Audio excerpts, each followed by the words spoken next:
Eh bien, bonjour à tous et donc merci d'être venus à cette matinée du Fonds français pour l'alimentation et la santé qui est consacrée à l'alimentation de la femme enceinte.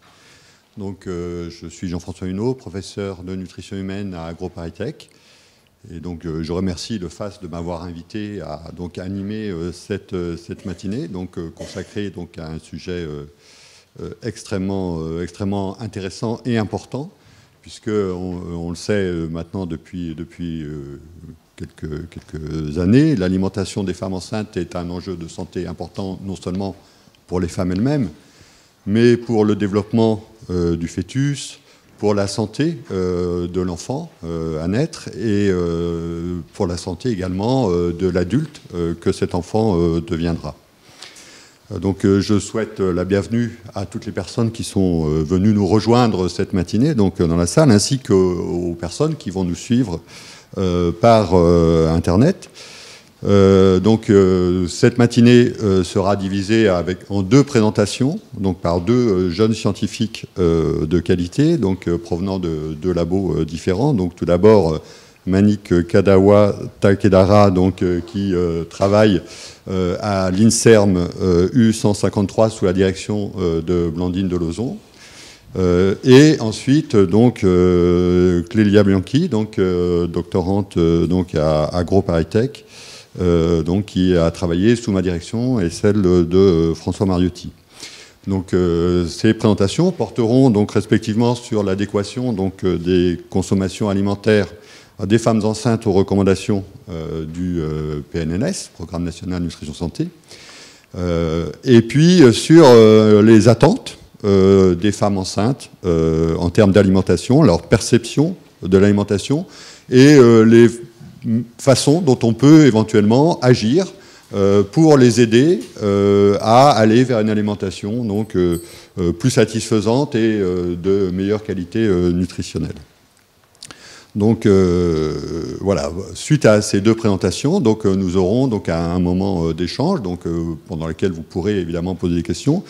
Non seulement les personnes ici présentes, mais également les personnes connectées via Internet, qui peuvent, pendant toute la durée des présentations, poser leurs questions, et ces questions seront ensuite transmises aux intervenantes pendant la période de discussion.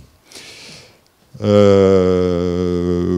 je crois que j'ai fait une présentation rapide de cette matinée. Donc je pense qu'on peut d'ores et déjà commencer, rentrer dans le vif du sujet. Avec la première présentation de Manik Kadawa-Takedara sur l'adéquation des consommations alimentaires des femmes enceintes. Merci. Bonjour à tous, merci pour cette invitation. Je vais présenter une partie de mes travaux de thèse qui portent sur l'adéquation de l'alimentation des femmes enceintes de l'étude ELF aux recommandations du Programme National Nutrition Santé. Et je fais ce travail au sein de l'INSERM, du Centre de recherche en statistique et Sorbonne Paris-Cité, sous la direction de Blandine Delozon-Guillain.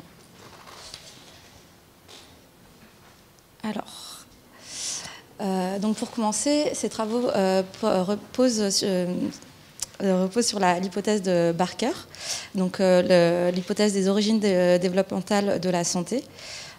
C'est dans les années 80 qu'une équipe de recherche anglaise dirigée par le docteur Barker a montré un lien entre pathologie cardiovasculaire dans les années 70-80 et une mortalité 40 ans plus tôt infantile, alors que cette relation n'avait pas été mise en évidence pour d'autres types de mortalité, comme les cancers. Donc à partir de ces résultats, Barker a soumis l'hypothèse que l'alimentation infantile de mauvaise qualité serait susceptible d'engendrer un effet néfaste pour la santé ultérieure.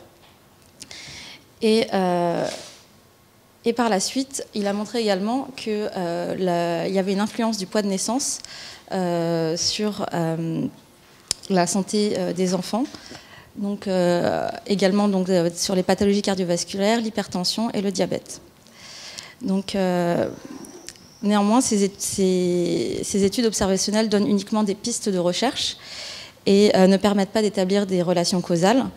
Et donc, plusieurs études animales, d'expérimentation animale, montrent des résultats similaires. Donc, par exemple, chez le rat, on montre qu'une malnutrition calorique ou protéique pendant la grossesse engendre chez la descendance des pathologies métaboliques. Et on a également des résultats similaires chez la brebis, dont les conditions de gestation sont plus comparables à l'homme. Donc, éthiquement, il n'est pas possible de faire une expérimentation chez l'homme, telle qu'on fait chez les animaux. Mais il y a dans l'histoire, on a des exemples qui nous approchent de ces situations quasi expérimentales. Et donc, c'est l'exemple connu de la famine hollandaise. Durant la Seconde Guerre mondiale, l'ouest des Pays-Bas a été complètement coupé de la circulation donc, par un embargo. C'était sur le transport fluvial et routier. Et donc, il y a eu une famine de septembre 1944 à mai 1945. Et donc, il y a sur le schéma, vous pouvez voir qu'il y a on voit la ration calorique qui a chuté de façon brutale à partir de novembre 1944 pour arriver jusqu'à 500 kilocalories par jour en janvier 1945.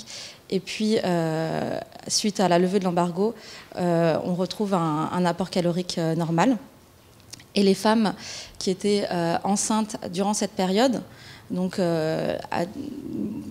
durant la grossesse ou durant la période postnatale précoce ou la période périconceptionnelle, ces enfants qui sont nés suite à cette famine, plus tard on a montré qu'ils étaient susceptibles d'avoir plus de pathologies cardiovasculaires et également une diminution du développement cognitif.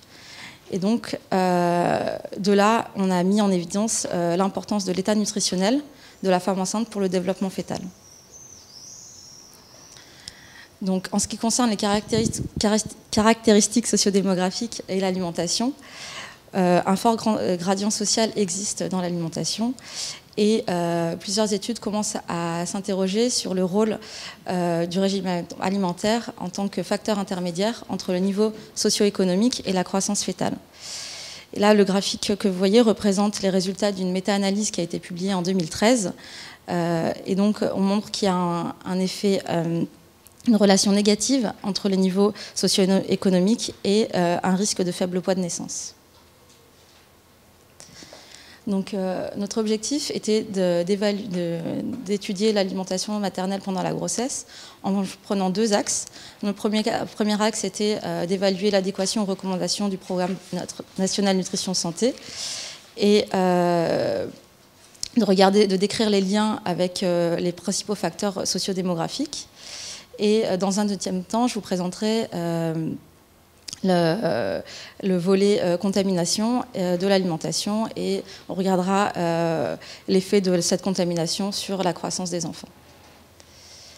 Donc pour cela, nous avons utilisé les recommandations du plan national nutrition santé qui ont été établies pour différents types de populations. Donc d'une part pour la population adulte avec 9 repères nutritionnels et d'autre part pour les femmes enceintes avec des repères spécifiques pour la grossesse. Donc, les repères pour les personnes adultes, elles sont, je pense, assez bien connues aujourd'hui. Donc, les fruits et légumes, il faut en consommer au moins 5 par jour. Les féculents à chaque repas et selon l'appétit, et favoriser les aliments complets. Le lait et produits laitiers 3 par jour. Les viandes, volailles, poissons et œufs 1 à 2 fois par jour. Et pour les produits de la pêche 2 fois par semaine. Matières grasses d'origine végétale à privilégier. Ceux que j'ai notés en grisé, c'est ceux qu'on n'a pas pu évaluer dans notre score.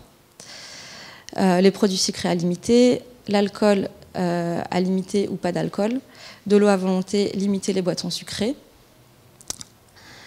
et le sel, limiter la consommation.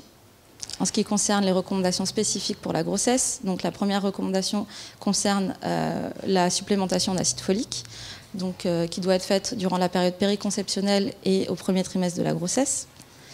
Il y a des recommandations spécifiques sur les nutriments.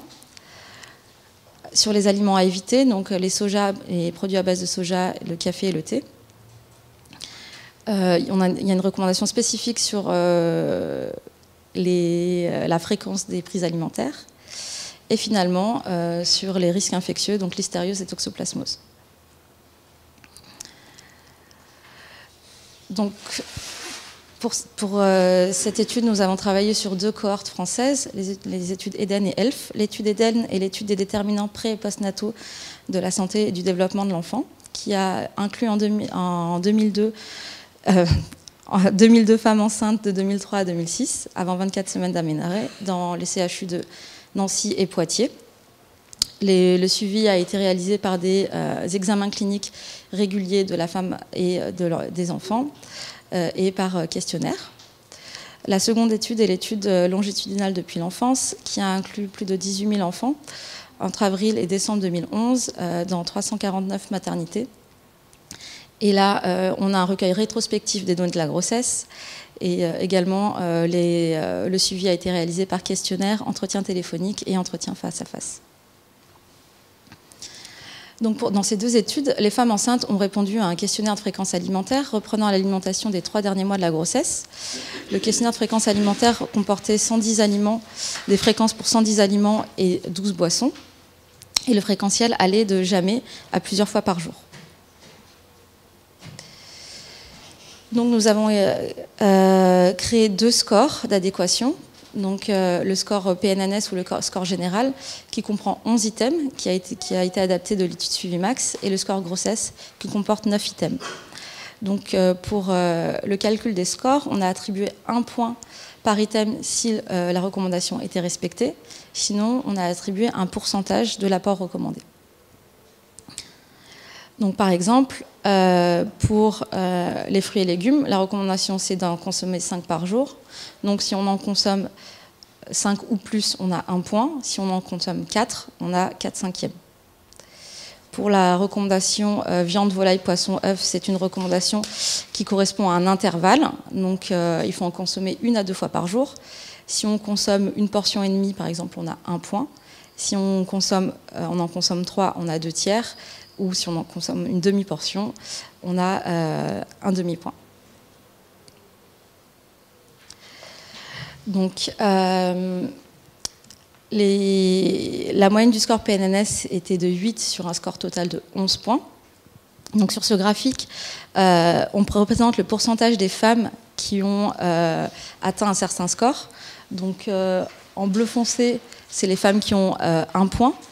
En bleu un peu plus clair, c'est les femmes qui ont de 1 à 0,75, puis de 0,75 à 0,5, et en dessous de 50% d'adéquation.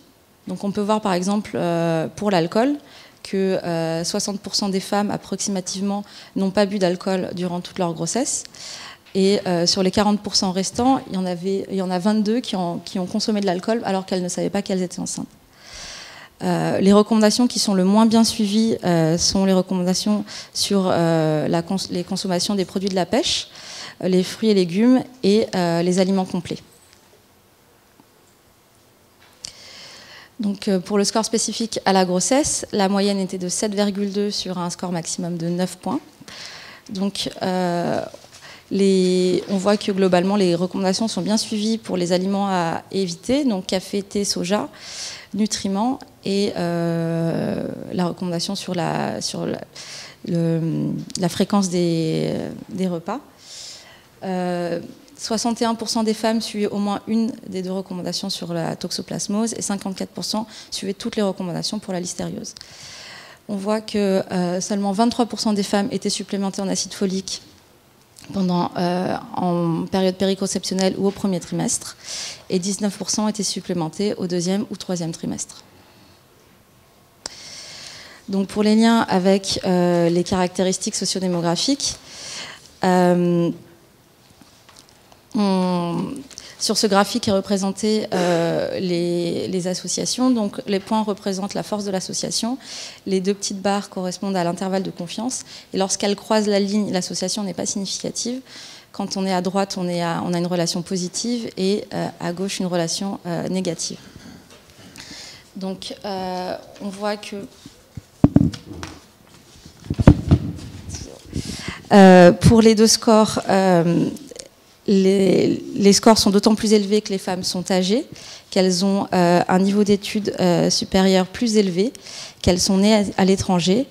Par contre, pour le score PNNS, donc le score général, les revenus du foyer, il est plus élevé lorsque les revenus du foyer sont plus élevés.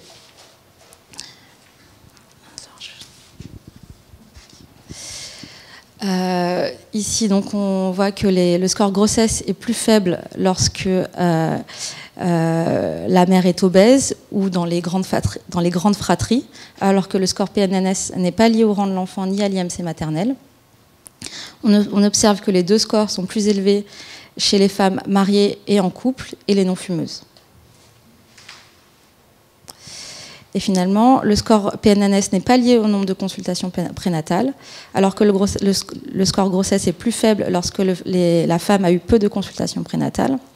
On observe que le score PNNS est plus élevé chez les femmes ayant un diabète préexistant ou gestationnel. Et les scores PNNS et grossesse sont plus élevés chez les femmes ayant un nombre plus élevé de séances de préparation à la naissance. Et finalement, pour la région, le score PNNS est plus élevé dans les régions du sud de la France, alors que pour le score grossesse, il n'y a pas de tendance marquée.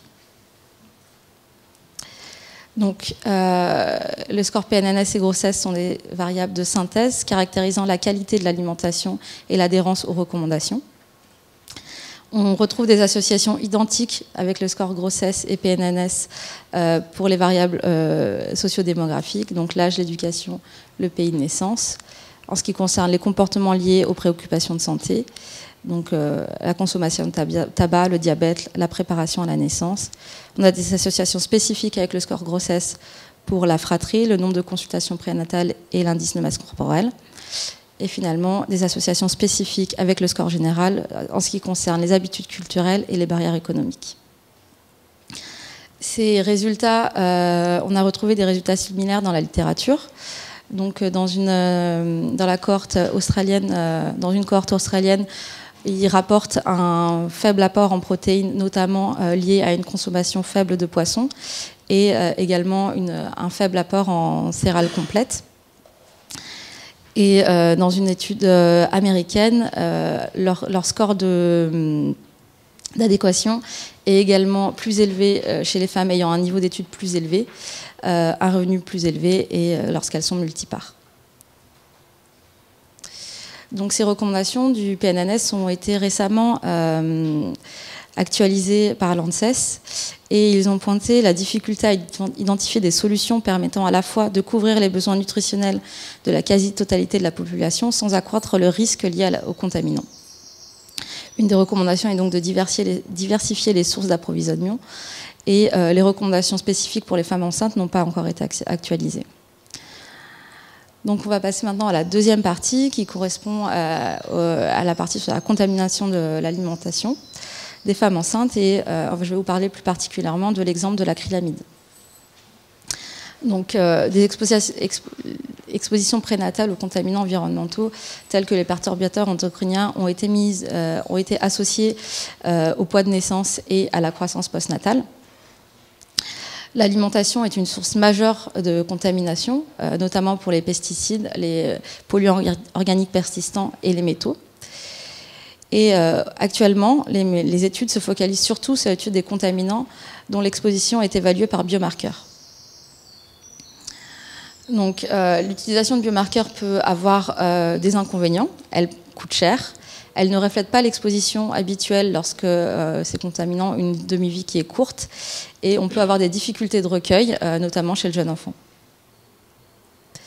Donc, dans ce contexte, l'utilisation des études de l'alimentation totale peut être intéressante.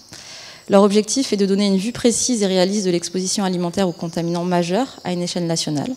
Elle donne une évaluation quantitative des risques. Les dosages des aliments sont faits dans les aliments tels que consommés et elle est représentative du régime alimentaire moyen.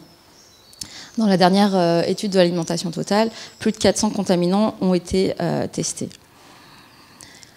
Donc l'acrylamide est un des contaminants qui a été testé dans cette étude. L'acrylamide est un composé néoformé qui apparaît dans les aliments lors des processus de cuisson à des températures élevées.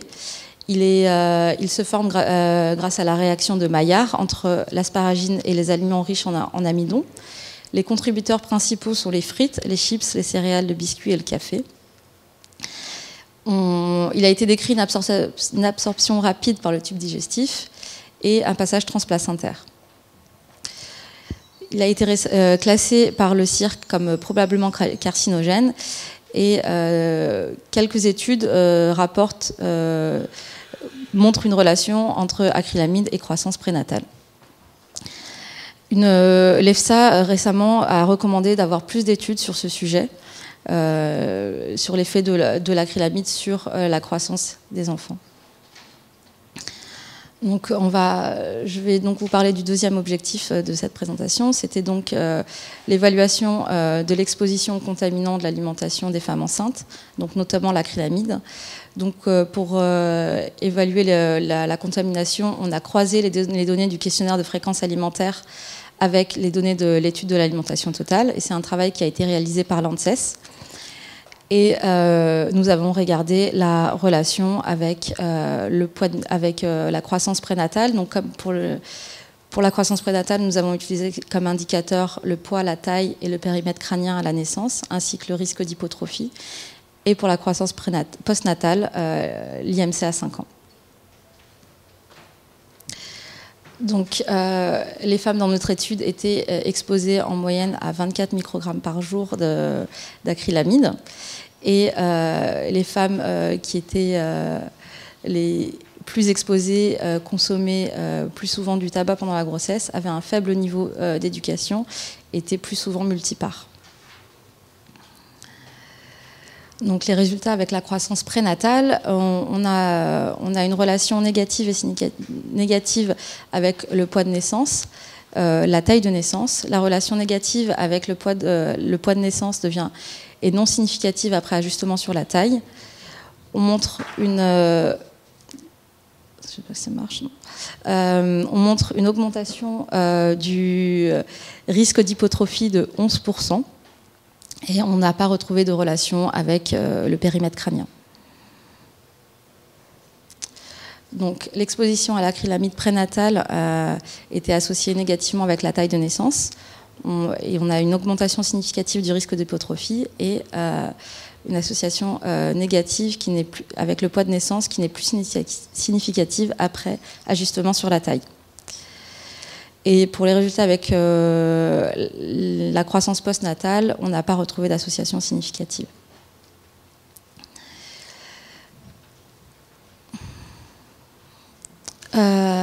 Et donc,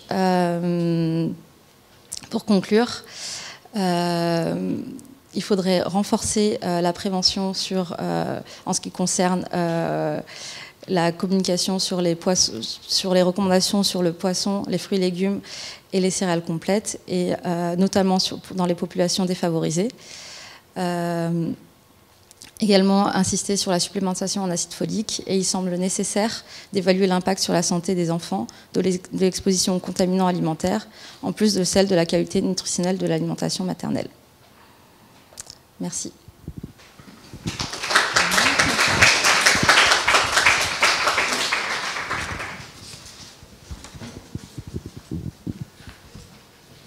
Merci donc pour cette présentation très intéressante qui donnera certainement lieu à de multiples questions pendant la deuxième partie de cette matinée.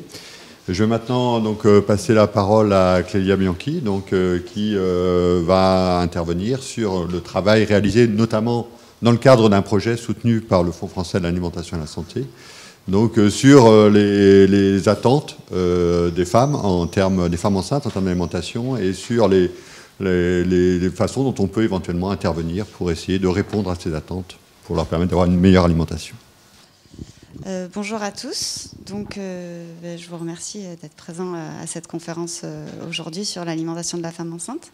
Je me présente, je suis Clélia Bianchi, je suis en 3e année de doctorat au sein du laboratoire Physiologie de la nutrition et du comportement alimentaire, à AgroParisTech, INRA, Université Paris-Saclay. Et c'est une thèse que j'effectue sous la direction de Jean-François Huneau et de François Mariotti. Et aujourd'hui, je vais vous présenter une partie des travaux qui ont été effectués dans le cadre de ma thèse. Et sous le titre de la présentation, donc mieux se nourrir pendant la grossesse, perception, attente et opportunité. Donc pour le plan de cette présentation, elle va se dérouler en 2 temps avec 2 questions de recherche. Une première qui va être de comprendre quel est le rapport des femmes françaises enceintes donc à l'alimentation. Et une deuxième question de recherche qui sera un peu plus pratique, qui va être comment les aider à résoudre les tensions vis-à-vis de l'alimentation pendant la grossesse, c'est-à-dire comment accompagner les femmes enceintes françaises vers des pratiques alimentaires plus saines. Donc, on comprendra mieux l'intitulé de la deuxième question après avoir répondu à la première. Donc, on va commencer par une courte introduction donc, de contexte qui va reprendre un peu des éléments qui ont été précédemment présentés par Manick. Donc, la grossesse est marquée donc, par une augmentation des besoins nutritionnels. Cette augmentation, elle est variable selon les nutriments et selon la période de la grossesse. Comme l'a présenté Manick auparavant, depuis les années 80 et les travaux de Barker et collaborateurs, on sait qu'il y a un impact de l'environnement maternel, donc incluant l'alimentation, pendant la grossesse, mais aussi pendant la période périconceptionnelle, sur tout d'abord le bon déroulement de la grossesse, la santé de la mère, mais aussi la santé de l'embryon, du fœtus, puis du nourrisson et de l'enfant dans sa vie future. Donc on voit vraiment que l'alimentation durant la grossesse et pendant la période qui la précède, la période préconceptionnelle, a un impact important donc, sur la santé de la mère et de l'enfant, pas uniquement pendant la grossesse, mais aussi au-delà. Mais quand on s'intéresse donc à l'adéquation nutritionnelle pendant la grossesse, on remarque qu'elle est loin d'être celle qui est attendue. De nombreuses revues dans les pays développés ont montré qu'il y a des apports inadéquats en macro- et micronutriments, donc avec des tendances qui sont surtout vers des régimes gras et sucrés, comme on peut le constater dans la population adulte générale dans ces pays-là, et des régimes qui sont également donc, pauvres en vitamines et minéraux.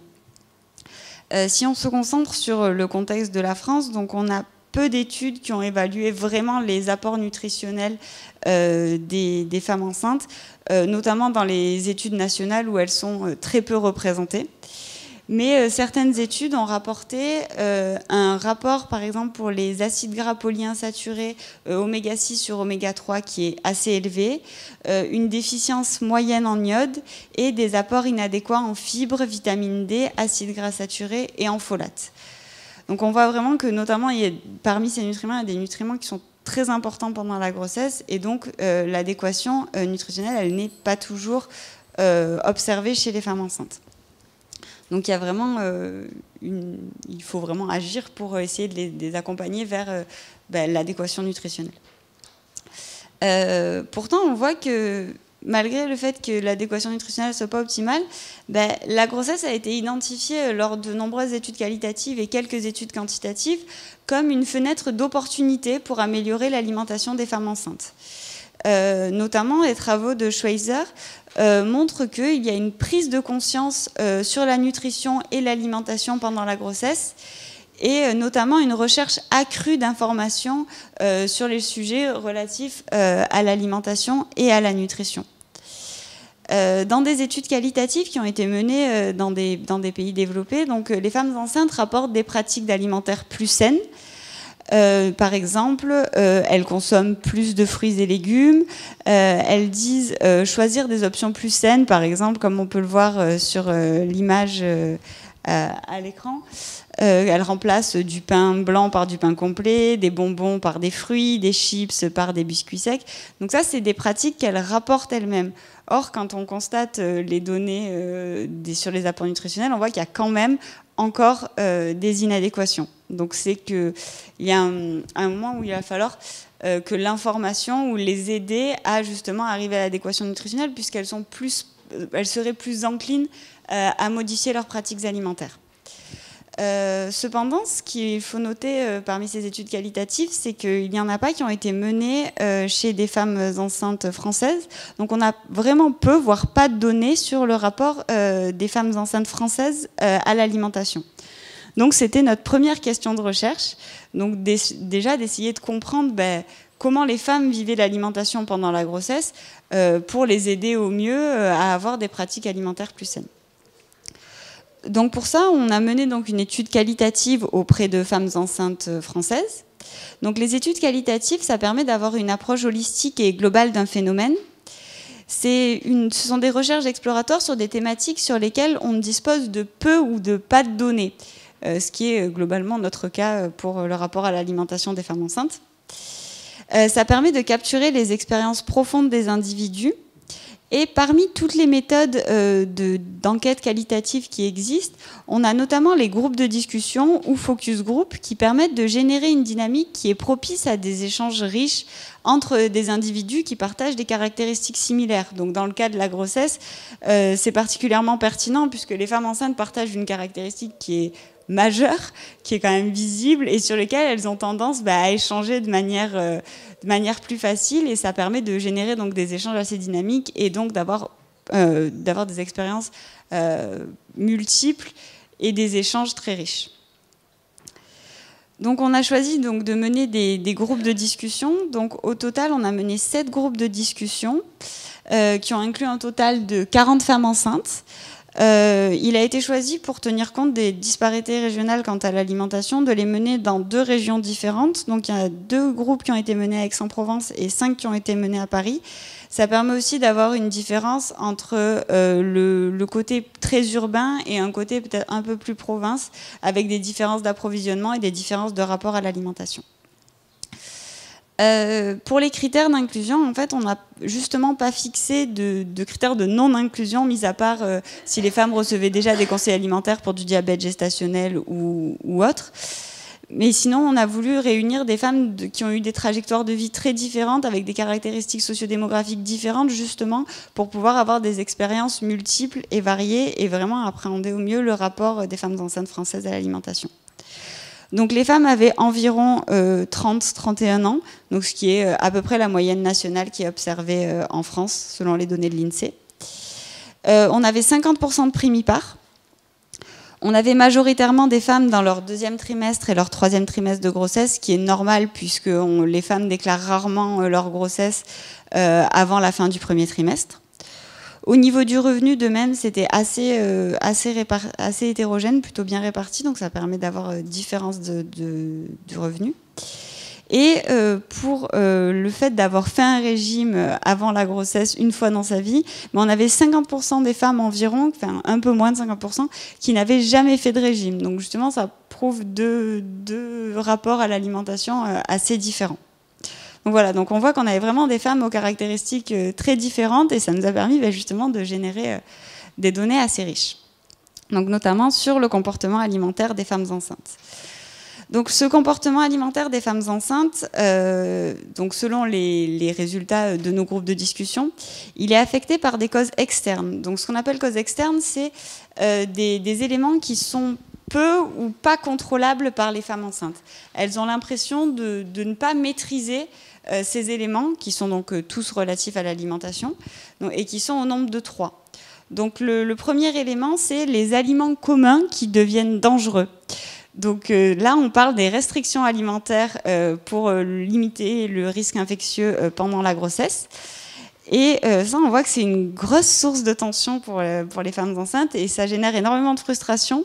Notamment une participante qui nous a dit « Ma gynécologue m'a balancé une liste en me disant « Voilà tout ce que vous n'avez pas le droit de manger. » Elle m'a dit « Vous y tenez bien, vous la mettez sur votre réfrigérateur et vous contrôlez tout ce qui rentre et tout ce qui sort. » Donc c'est un peu, elles étaient un peu apeurées, surtout que ça touche des produits qui sont quand même assez largement consommés dans la population française. Les viandes type fumée, type charcuterie, des fromages à pâte molle.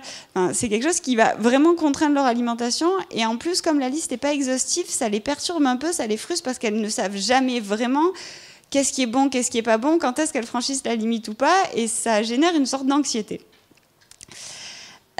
Ensuite, comme deuxième cause externe, on a les changements physiologiques, donc qui sont liés à la grossesse et qui affectent complètement leur choix alimentaire.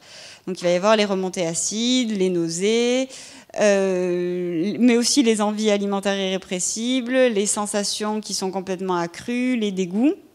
Donc notamment, on a une participante qui nous a dit « Moi, j'ai toujours des nausées par des aliments, en fait, des odeurs, des choses comme ça, c'est horrible. Il y a des choses qui me dégoûtent, comme le fromage préféré de ma fille. Quand je lui en donne, je pourrais en pleurer tellement ça me dégoûte. » Donc on voit qu'il y a vraiment des sources de tension et des modifications qui, pour elles, sont difficiles à vivre parce que ça modifie complètement leur quotidien au niveau alimentaire. Et enfin, comme dernière cause externe, donc, qui est discutable, on parlait de la prise de poids. Donc la prise de poids, on peut avoir l'impression que c'est quelque chose qui est complètement interne, puisque c'est quelque chose qu'on peut complètement gérer, mais justement, pendant la grossesse, les femmes ont l'impression de perdre le contrôle sur cette prise de poids, qu'elles géraient beaucoup mieux pendant la période préconceptionnelle. Là, elles ont une prise de poids qui n'est pas forcément linéaire, comme le 1 kg par mois qu'elles aimeraient prendre, parfois c'est plus, parfois c'est moins. Donc elles ont l'impression justement de ne pas du tout contrôler leur corps. Et notamment, donc, une femme qui nous a rapporté, c'est difficile quand on est enceinte de gérer sa prise de poids, c'est le corps qui contrôle, j'ai vraiment l'impression d'avoir lâché le contrôle. Donc voilà, elles ont l'impression vraiment de perdre le contrôle sur cette prise de poids, sur les aliments qu'elles peuvent consommer ou non, et en plus que les changements physiologiques liés à la grossesse contraignent leur choix alimentaire. Donc, pour reprendre la main sur leur alimentation et donc internaliser leur alimentation, on a identifié donc une cause interne qui est l'adoption d'une alimentation plus saine. Donc les femmes enceintes cherchent vraiment à reprendre le contrôle sur leur alimentation, notamment par l'adoption d'une alimentation plus saine. Ça, elles ont l'impression qu'elles peuvent le gérer, que c'est elles qui vont avoir le contrôle sur ce qu'elles vont choisir de plus sain, et elles vont pouvoir avoir un impact sur leur grossesse. Donc par exemple, une participante qui nous a dit « Je ne faisais pas vraiment attention avant, mais là, elle fait quand même plus attention à prendre du poisson, plus de légumes. » Et une autre qui nous a parlé plus de provenance et qui parlait donc de sa première grossesse, puisqu'elle attendait son deuxième enfant. Elle nous disait « Mais au niveau de la viande, pendant ma première grossesse, je choisissais de bons morceaux chez le boucher. Pour les légumes, pareil, c'était plus de l'achat au producteur. J'achetais plus de bio. » Donc il y a vraiment une prise de conscience sur les problématiques liées à l'alimentation et à la nutrition. Donc autant des problématiques qui sont nutritionnelles, donc liées à leurs apports, mais aussi sur la provenance. Et par ailleurs, adopter une alimentation plus saine, ça leur permet aussi d'avoir l'impression de mieux gérer leur prise de poids. Donc elles ont l'impression de pouvoir reprendre aussi un tout petit peu la main sur la prise de poids, justement en faisant un petit peu plus attention à ce qu'elles mangent et à leurs apports pour gérer la prise de poids. Mais à l'adoption d'une alimentation plus saine, il y a aussi une motivation principale qui est le bien-être tout d'abord de leur enfant, mais aussi leur bien-être en tant que mère, puisque ça a été vraiment un des points marquants de l'étude, c'est oui, je pense à mon bébé, mais je pense aussi à moi. Elles disent on est vraiment deux, on est moins égocentrique, elles ont l'impression de rien contrôler parce que donc là c'était le cas d'une petite fille, elles se développent toutes seules et disons que l'alimentation c'est la seule chose qu'elles peuvent gérer. Elles ont l'impression qu'en gérant leur alimentation, elles peuvent gérer le développement de leur bébé. Et quand on parlait justement de la notion de le bien-être de la maman, on a une phrase qui a été parmi les plus marquantes, c'est « Pour être une maman épanouie, il faut que je sois une femme épanouie. Je pense que ça part de l'alimentation, j'ai besoin de me sentir bien dans mon corps pour être épanouie en tant que maman. » Donc en fait, il y a une notion qui est au-delà de la notion de santé de la mère et de l'enfant, c'est la notion de bien-être. C'est-à-dire qu'au-delà d'apporter de la santé par l'alimentation, elles veulent aussi contribuer au bien-être, donc avec une dimension d'épanouissement personnel. Donc, cependant, pour aboutir à leur motivation principale, donc, qui est d'apporter du bien-être à elles-mêmes et à leur enfant, et d'adopter des pratiques alimentaires plus saines ou de les modifier pour éviter le risque infectieux, il faut que les femmes enceintes bénéficient d'informations sur l'alimentation et la nutrition pendant la grossesse. Donc il y a 3 sources d'informations principales qui ont été identifiées, qui sont les professionnels de santé, les médias et l'environnement social. Donc les femmes enceintes peuvent soit absorber, si on peut dire, les informations de manière passive, c'est-à-dire qu'elles ne demandent pas forcément des informations sur l'alimentation, mais qu'elles les reçoivent. Comme tout à l'heure, on a pu voir avec le gynécologue qui a donné cette liste d'aliments interdits sans qu'elle l'ait vraiment demandé. Donc voilà, c'est une absorption passive. ou mener une recherche active, c'est-à-dire que là, il y a une demande vraiment de la femme enceinte qui va chercher où à résoudre certains problèmes, par exemple la liste, trouver pourquoi cette liste, pourquoi si, est-ce que ça j'ai droit, voilà. Ou pour elles-mêmes adopter des pratiques alimentaires plus saines, donc elles vont chercher à avoir les informations adaptées à leurs demandes. Donc elles vont chercher d'abord parmi les professionnels de santé qu'elles identifient comme la source la plus crédible. Seulement elles rencontrent un problème, c'est que même parmi les médecins qu'elles identifient comme étant la référence, il y a deux sons de cloche. Il y en a qui vont leur dire oui, il y en a qui vont leur dire non, donc elles se retrouvent un peu perdues. Donc souvent elles se retournent vers leur environnement social, donc la plupart du temps vers leur mère ou d'autres mamans dans leur entourage. Donc elles disent je posais beaucoup de questions à ma mère au début. Sans forcément qu'il y ait de réponse, ou alors elle questionne la mise à jour des connaissances. Elle dit oui, mais ma mère c'était il y a longtemps, donc en fait je suis pas vraiment sûre de ce qu'elle dit. Donc elle se retourne souvent vers Internet, parce que sur Internet l'information elle est immédiate. Quand elles en ont besoin, elles ont le résultat tout de suite. Elles n'ont pas à attendre le prochain rendez-vous, c'est la sage-femme. Mais seulement elles vont sur Internet, mais elles sont aussi complètement conscientes que les sources sont pas identifiées, qu'elles peuvent avoir n'importe quelle information à partir du moment où elles la cherchent, et que c'est pas toujours très crédible. Donc au final, elles obtiennent beaucoup d'informations conflictuelles, et la synthèse de tout ça, c'est que chacun dit la sienne. Voilà ce qu'elles nous ont dit, c'est que chacun a un avis sur l'alimentation, tout le monde mange, tout le monde parle, donc en fait elles sont complètement perdues. Elles ont des informations qui sont conflictuelles, ça fait une cacophonie sur l'alimentation et la nutrition pendant la grossesse qui affecte leur comportement alimentaire et limite pour elles la possibilité d'avoir des pratiques alimentaires saines. Donc les messages clés de cette étude, donc là c'est le schéma qui reprend toutes les parties présentées juste avant. Donc c'est que l'alimentation pendant la grossesse, elle est affectée par des causes sur lesquelles les femmes enceintes n'ont pas le contrôle, donc ce qu'on a qualifié de causes externes. Qu'elles essayent de reprendre la main sur leur alimentation en adoptant des pratiques alimentaires plus saines, qui leur permet également de gérer leur prise de poids, mais surtout d'agir pour le bien-être de leur bébé et le leur, donc qui constitue leur motivation principale. Et cependant, les informations qu'elles reçoivent ou cherchent sont conflictuelles, ce qui crée une cacophonie qui est clairement un obstacle à la possible adoption d'une alimentation plus saine pendant la grossesse. Donc la deuxième question qu'on s'est posée, donc je vous ai dit qu'on comprendrait mieux du coup la deuxième question de recherche, c'est comment aider les femmes enceintes françaises à résoudre les tensions vis-à-vis de l'alimentation qu'elles rencontrent pendant la grossesse, et comment les accompagner vers des pratiques alimentaires plus saines. Donc, notamment par l'emploi de conseils alimentaires. Donc, lors des groupes de discussion, on leur a demandé quelle était pour elles l'approche de conseil alimentaire idéale qu'elles utiliseraient pendant leur grossesse. Donc, elles nous ont parlé de personnalisation, avec quelque chose qui s'adapterait à leurs habitudes alimentaires, à leur mode de vie, qui fasse un bilan de tout ce qu'elles mangent et qu'elles voient si elles mangent pas assez équilibré, pas assez vitaminé. Quelque chose qui leur donne des informations sur les aliments à privilégier. Donc donner des idées de recettes, avoir des informations sur dans quels aliments elles peuvent trouver quels nutriments. Qui leur donne également des idées sur les aliments à éviter. Donc dire, par exemple, vous n'êtes pas immunisé contre la toxoplasmose, vous devez éviter tel ou tel aliment. Il y a une participante qui nous a dit moi j'aimerais avoir un outil où je puisse taper par exemple pastrami, c'était son exemple du jour, et qu'on puisse lui dire si elles peuvent le manger ou si elle ne peut pas le manger pendant sa grossesse. Ensuite, elle voudrait quelque chose qui soit déculpabilisant parce qu'elles vivent quand même mal toutes ces frustrations, donc elle voudrait des conseils positifs parce qu'elles veulent que leur grossesse puisse rester positive, qu'il y ait un discours léger et sympa, c'est-à-dire il y a des restrictions sur cet aliment mais essayez ça, ça peut remplacer. Quelque chose qui soit crédible, donc qui soit fait par un spécialiste et de la nutrition et un spécialiste de la grossesse pour que ce soit un minimum crédible. Donc elles n'attendent pas forcément l'intervention d'un professionnel de santé en face à face, mais elles veulent que, quelle que soit l'approche, donc que ce soit sur informatique ou sur un guide, ce soit développé par un professionnel de la nutrition et de la grossesse pour que ce soit crédible. Elles veulent un accompagnement permanent. Elles veulent quelque chose de simple, donc de clair, de précis, mais pas non plus trop long. Et donc, au final, le support qu'elles plébisciteraient, ça serait une application parce qu'elles disent qu'elles ont tout un smartphone et qu'elles aimeraient avoir toutes ces informations disponibles quand elles veulent sur leur smartphone.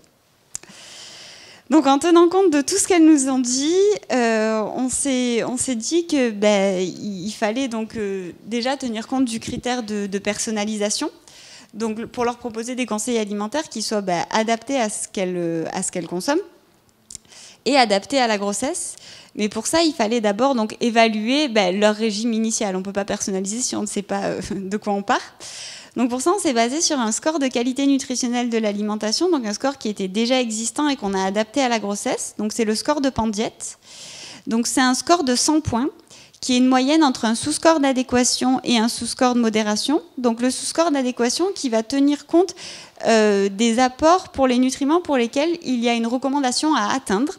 Et le sous-score de modération qui, à l'inverse, va tenir compte des nutriments pour lesquels la recommandation vise à ne pas dépasser l'apport. Enfin, la recommandation elle vise à ce que l'apport ne soit pas excessif. Donc dans le sous-score d'adéquation, donc on calcule donc ce qu'on appelle des probabilités d'adéquation, c'est-à-dire qu'on compare en fait les apports à la recommandation qui est émise. Donc on a 27 nutriments qui sont considérés, donc des macronutriments comme vous pouvez voir ici, des minéraux et des vitamines. Et dans le sous-score de modération, on a principalement donc des macronutriments, mais aussi le sodium. Et on a ajouté donc des pénalités potentielles pour certaines vitamines et minéraux pour lesquels il y a des limites de sécurité à ne pas dépasser, mais qui sont souvent très hautes. Et c'est très rare que dans le score, il y ait une pénalité. Mais c'était pour quand même tenir compte de recommandations sur les limites de sécurité. Donc comme on peut voir, en fait, ce score il est complètement paramétrable et adaptable à n'importe quelle situation physiologique. Donc dans notre cas, on l'a adapté à la grossesse en utilisant les besoins nutritionnels spécifiques de cette période. Et pour vous donner quelques références, donc comme je vous ai dit tout à l'heure, il y a peu de données pour les femmes enceintes, enfin de données alimentaires sur des populations de grande envergure pour les femmes enceintes. Donc on a utilisé des données de femmes en âge de procréer, donc de 18 à 44 ans, qui ont participé à l'étude nationale nutrition santé en 2006-2007, et on a fait des simulations de ce que serait le score de grossesse pour ces femmes si elles ne modifiaient pas leur alimentation, et on aboutissait à un score qui était en moyenne de 56 points. Et là, plus récemment, il y a un essai randomisé contrôlé donc, qui a été mené à la maternité Notre-Dame de Bon Secours, donc dans le 14e arrondissement de Paris, qui a inclus donc 80 femmes enceintes, et on a pu donc avoir des données de consommation alimentaire complètes pour 78 femmes. Et donc le score était d'environ 60 points. Voilà, ça donne à peu près une grille de ce qu'est le score en moyenne dans la population. Et donc en se basant sur ce score de qualité nutritionnelle de l'alimentation adaptée à la grossesse, l'objectif c'était d'aboutir à des conseils alimentaires donc, qui soient personnalisés, donc qui tiennent compte du régime initial de chaque femme. Donc on a donc le score qui est calculé donc, pour le régime déclaré donc, de chaque femme enceinte, et l'objectif ça va être de l'optimiser par des conseils successifs. Donc selon ce qu'on a construit, c'est un processus qui est en fait itératif, c'est-à-dire qu'on va utiliser un conseil, enfin on va utiliser un type de conseil, on va calculer tous les conseils possibles et le programme va intégrer dans l'alimentation celui qui améliore au mieux le score. Il va l'intégrer et il va reboucler, il va refaire tous les types de conseils possibles, enfin tous les conseils possibles, et il va intégrer encore celui qui améliore au mieux le score. Donc pour une augmentation pas à pas de la qualité nutritionnelle de l'alimentation, donc telle que mesurée par le score de Pandiette. Donc on a conçu 3 types de conseils alimentaires différents, justement pour avoir une ouverture du répertoire qui était variable selon chaque type de conseil. Donc le premier type de conseil était basé sur de la modification des quantités consommées d'aliments qui étaient déjà présents dans le régime. Donc là, en exemple, si par exemple une femme consommait 80 grammes de carottes, le premier conseil aurait pu être d'augmenter les carottes. Ainsi de suite, jusqu'au 10e conseil, où si elle consommait 15 grammes de beurre, on aurait pu lui dire de diminuer sa quantité de beurre et de passer à 5 grammes. Les 2 autres types de conseils alimentaires étaient basés donc, sur des substitutions, avec le type numéro 2 qui était sur des substitutions au sein du même sous-groupe alimentaire. Donc là, par exemple, on a nos carottes cuites qui auraient pu être remplacées par des épinards, et ainsi de suite, et notre beurre qui aurait pu être remplacé par une quantité équivalente de margarine enrichie aux oméga 3 et aux oméga 6. Et le type numéro 3, qui est le dernier type de conseil, donc celui qui ouvre le plus le répertoire alimentaire, qui proposent des changements au sein du même grand groupe alimentaire ou au sein du même moment de consommation selon le contexte de consommation français. Par exemple, on pouvait remplacer en dessert un yaourt par un fruit ou inversement. Voilà, on a proposé des substitutions un peu plus larges. Donc, par exemple, pour le premier conseil, nos carottes pouvaient être remplacées par des pommes de terre vapeur, et ainsi de suite, pour finir avec le beurre qui pouvait être remplacé par une quantité équivalente d'huile. Donc, ce qu'il faut savoir, c'est que ça, c'est vraiment juste des exemples qui sont présentés à titre indicatif, et que c'est vraiment des conseils qui seraient personnalisées, c'est-à-dire que les carottes, si elles avaient été consommées dans un autre régime alimentaire accompagné d'autres aliments, elles n'auraient peut-être pas été la cible du premier conseil. C'est peut-être pas ce conseil-là qui aurait permis d'augmenter au mieux le score.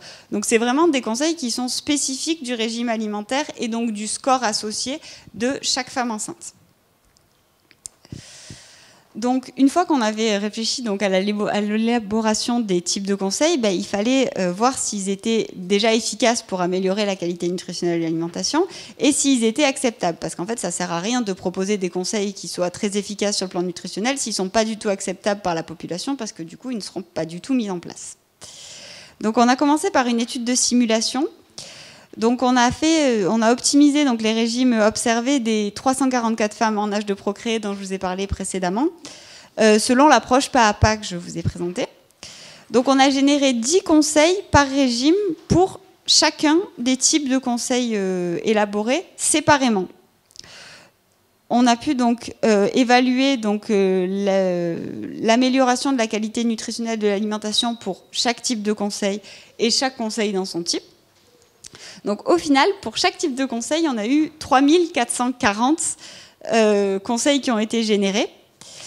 Et donc parmi ces conseils, on a isolé ceux qui étaient le plus fréquemment proposés par le programme.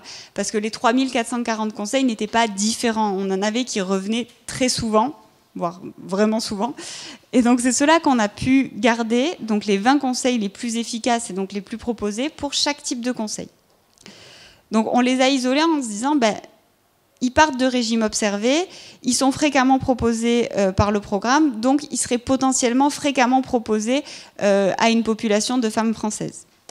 Et on a utilisé ces types de conseils pour construire donc, ce qu'on a appelé des jeux de conseils alimentaires, qui sont en fait des petits paquets de 6 conseils alimentaires, où il y avait 2 conseils de chaque type, qui avaient été identifiés comme les plus proposés lors des simulations.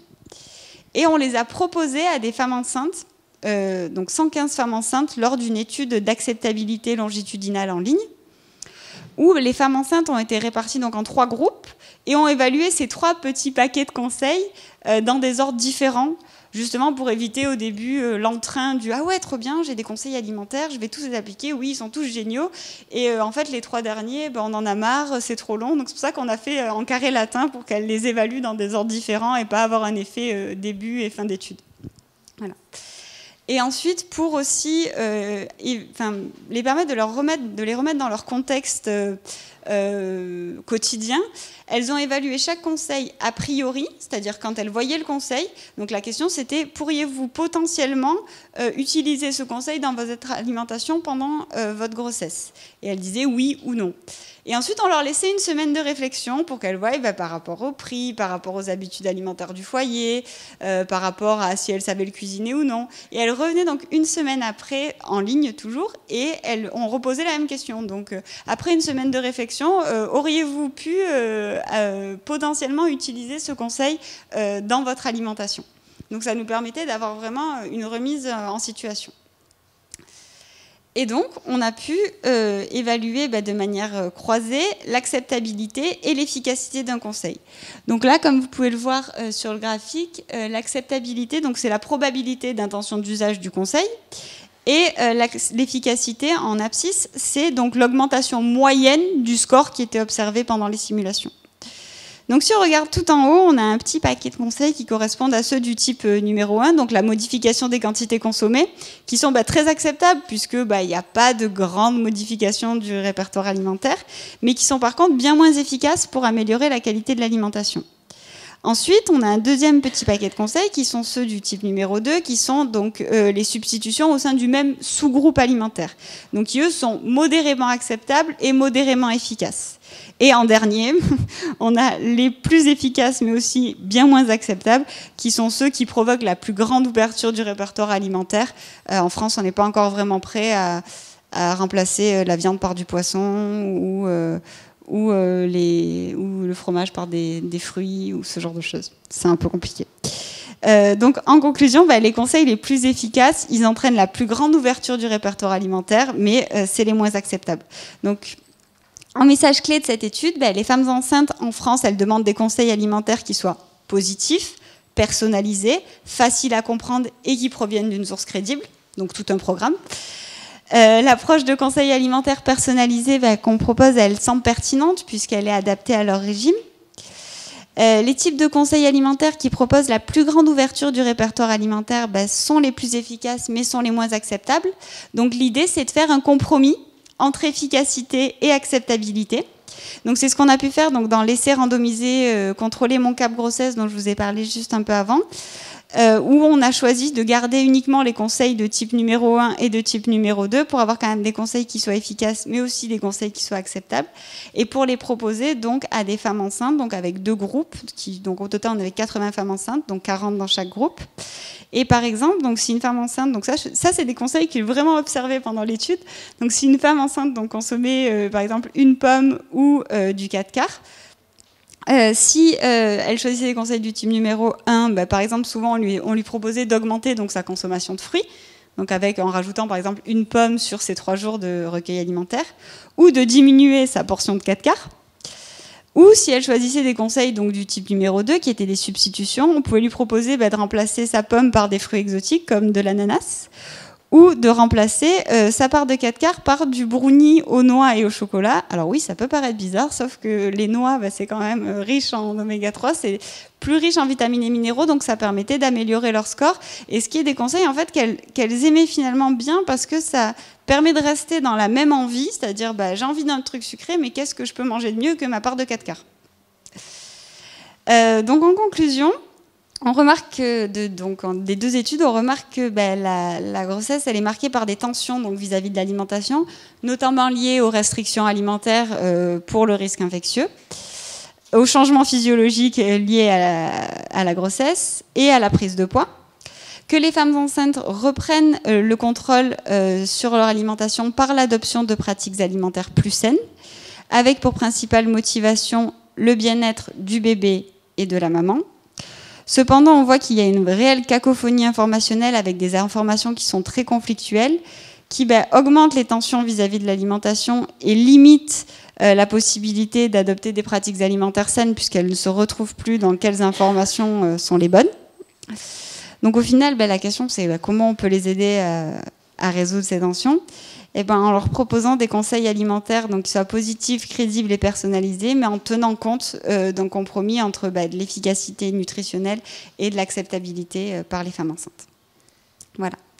Donc je remercie le Fonds français pour l'alimentation et la santé nous avoir invités à présenter les travaux une partie des travaux du projet aujourd'hui, et je remercie également pour le financement du projet donc ECAP, sans lequel ces études n'auraient pas pu être menées. Je tiens aussi à remercier toute l'équipe de recherche du projet ECAP, donc Jean-François Huneau et François Mariotti pour le laboratoire dans lequel je travaille, Patricia Gurviez de l'UMR Génial à AgroParisTech, Fabien Delair et Anne-Luc pour le Global Nutrition Department d'Anone Nutrition Research, Éric Verger de l'UMR NutriPass à Montpellier, Nicole Darmon de l'UMR Moïsa de l'INRA de Montpellier, et puis également toutes les personnes qui ont contribué à la mise en place des études ou à l'analyse des résultats, donc Gaël Le Goff, Pierre Barbillon, l'agence de recherche marketing Calicanti et plus spécialement Claude-Emmanuel Couratier, et puis la maternité catholique de Provence, l'Étoile à Aix-en-Provence. Et puis je vous remercie, vous, pour votre attention.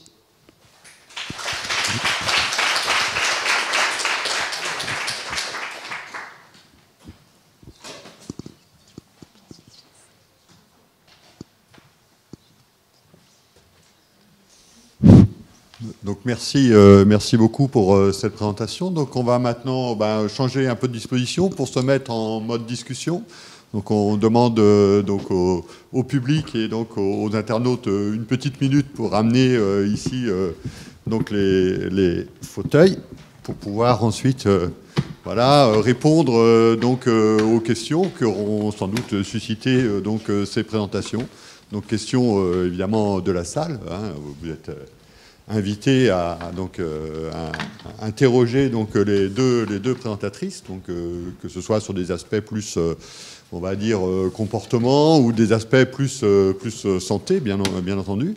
Et puis question donc de toutes les personnes qui sur Internet donc auront suivi donc les présentations de cette matinée. Voilà, donc si quelqu'un veut commencer. Alors je vous demande peut-être je vais vous passer mon micro, de vous présenter. Oui, merci. Bonjour, je suis Virginie Lopez du blog Maman Double. Moi, je suis maman de jumelles, donc je me suis bien retrouvée dans vos conseils alimentaires. Et en fait, la première question, c'est où est-ce qu'on peut retrouver les 20 conseils les plus répandus dont vous nous avez parlé tout à l'heure, parce que je pense que ça serait intéressant. Et la deuxième question, c'est vous travaillez avec un laboratoire actuellement. Est-ce que vous pensez développer justement une application pour aboutir votre projet jusqu'au bout ? Pour vous parler de manière... pour répondre à votre dernière question d'abord, pour vous parler de manière franche, premier objectif, c'est déjà de soutenir ma thèse, donc de finir de rédiger tout ce qui est partie scientifique et partie...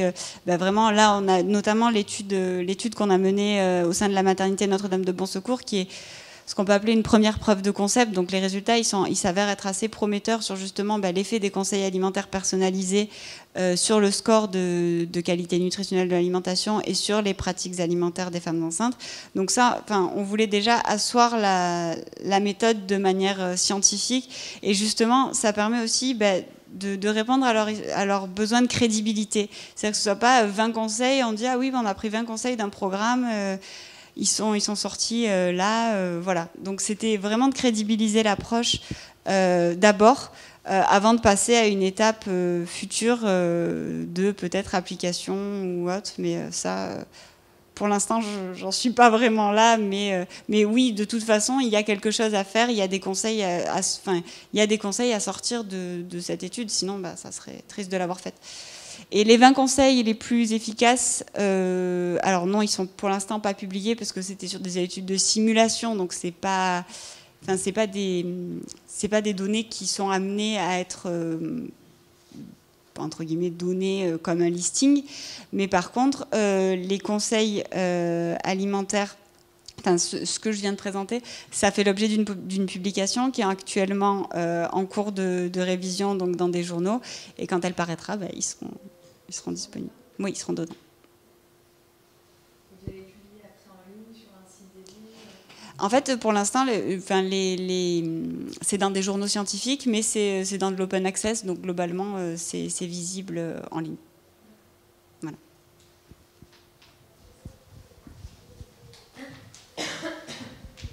Bonjour, Constance Boyer de l'Interprofession laitière. J'ai une question plus pour mademoiselle Manick. Vous avez parlé dans votre introduction de l'exemple de la famine en 1944, ou au moment de la Seconde Guerre mondiale, qui est évidemment un cas extrême, donc peu étonnant qu'on ait pu voir ensuite un impact sur la santé de l'enfant. Je me demandais si, je sais que vous êtes limité là à ce que vous avez présenté au lien et à l'adéquation des recommandations au PNNS. Est-ce que vous avez regardé s'il y avait ensuite un lien entre cette adéquation aux recommandations et un impact sur le développement du fœtus ou la santé ultérieure de l'enfant ? Alors, ça fait partie de nos objectifs. Là, pour l'instant, on ne l'a pas fait, mais effectivement, on aimerait bien...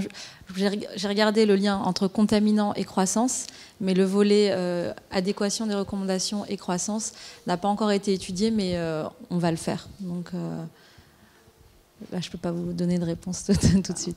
Et vous vous attendez à voir quelque chose ou pas ? Parce qu'honnêtement, dans un contexte alimentaire comme le nôtre, où finalement il y a quand même une richesse minimale en quasiment tous les nutriments, même si je comprends qu'elle n'est pas parfaite, Ouais, vous pensez vraiment que vous avez des pistes? Là, si sur la cohorte nationale, on a quand même un effectif qui est important. Peut-être qu'on arrivera à avoir quelque chose dans les populations extrêmes, c'est-à-dire quand l'alimentation est très déséquilibrée ou dans des ranges très là, c'est possible peut-être, mais je pense que globalement, on aura, comme vous dites, pas un effet très important. Et du coup, justement, pour rebondir, pardon, je finis. Est-ce que dans ces cas extrêmes, vous dites que vous avez des profils un peu extrêmes, du coup, je comprends. Vous avez par exemple des femmes qui sont végétariennes ou qui excluent certaines sortes de produits ou pas?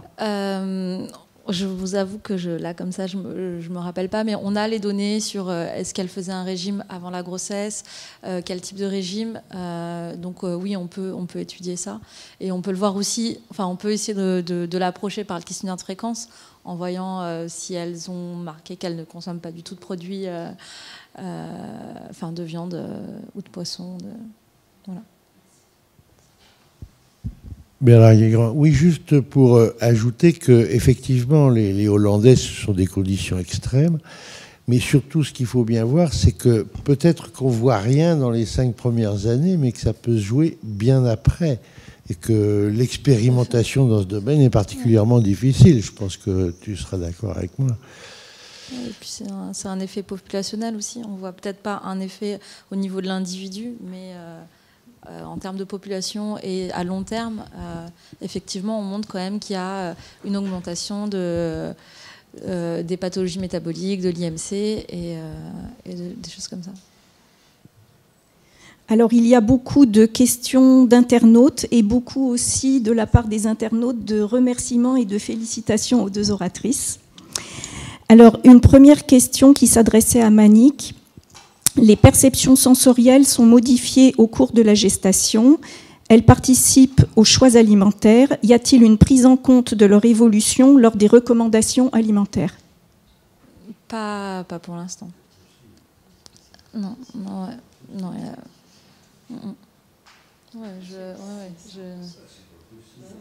Si je peux juste intervenir donc sur l'aspect pardon, je vais me mettre sur l'aspect recommandation, notamment recommandation du PNNS.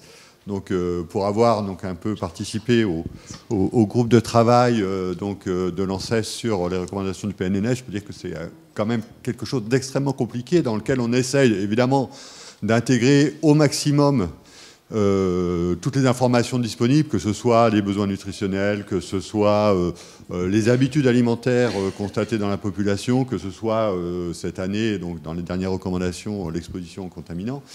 Mais bien évidemment, arriver à intégrer alors des manifestations aussi variables d'ailleurs d'une femme à l'autre que sont les nausées, les changements de préférence alimentaire, etc. C'est vraiment au-delà de ce qu'on peut raisonnablement imaginer mettre en place, quoi, bien évidemment. Oui.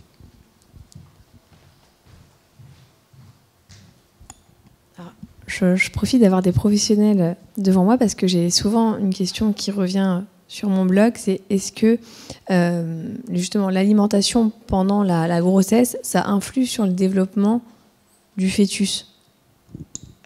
Clairement, la réponse c'est oui.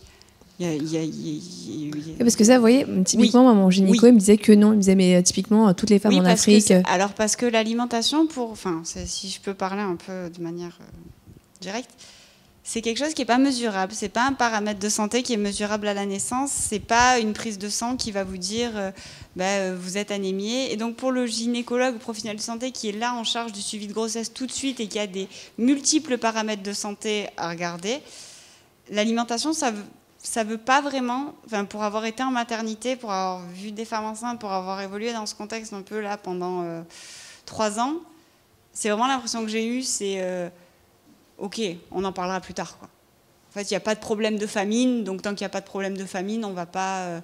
C'est pas ça qui est important. Globalement, vous êtes anémié, prenez votre comprimé de fer et puis on n'en parle plus. Voilà, c'est un peu ça. J'ai vu aussi la supplémentation en folate, normalement c'est pendant, on va dire, au grand maximum 8 semaines après la conception, et ça, encore normalement c'est 4 semaines, et c'est surtout avant. Et j'ai vu des femmes qui me disaient oui, mais on m'a dit que l'acide folique, je le continuais jusqu'à la fin de ma grossesse, parce que c'est jamais, il faut continuer. Donc elles continuaient à des doses très importantes. Il y a des comprimés d'acide folique qui sont à 1 milligramme, 1 milligramme, alors que c'est 400 microgrammes la reco au début. Donc voilà, c'est pas, il n'y a pas de formation des gynécos sur les problèmes d'alimentation. Il n'y a pas forcément de temps pour le faire. Donc il y a un manque, quoi.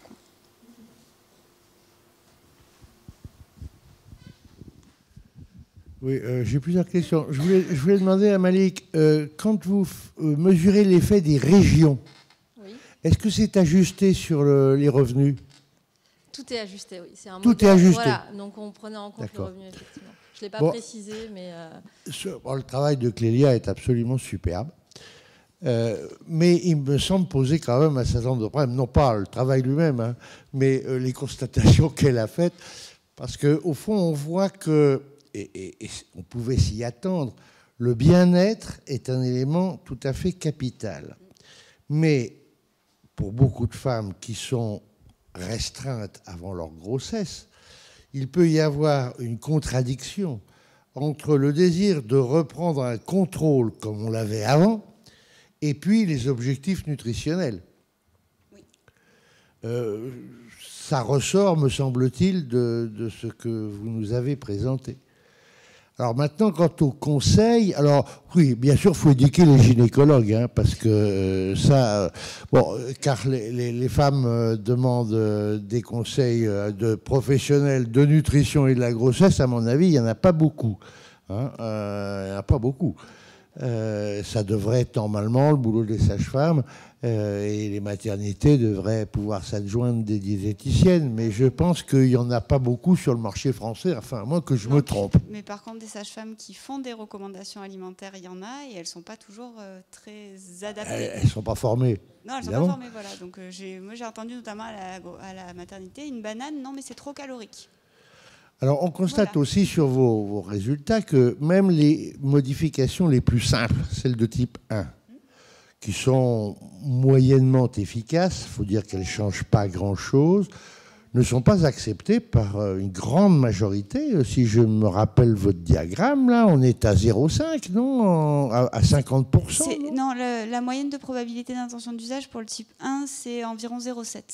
0,7, moi j'ai mal lu. Non, c'est quand même assez haut. Enfin, globalement, on était sur des types de conseils qui sont déjà, en plus comme on a contraint sur l'apport énergétique, parce qu'en fait, j'ai pas tout expliqué, mais pour être en adéquation avec les recommandations sur l'apport énergétique pendant la grossesse, nos types de conseils, ils pouvaient pas diminuer l'apport énergétique initial et ils ne pouvaient pas l'augmenter de plus de 150 kilocalories.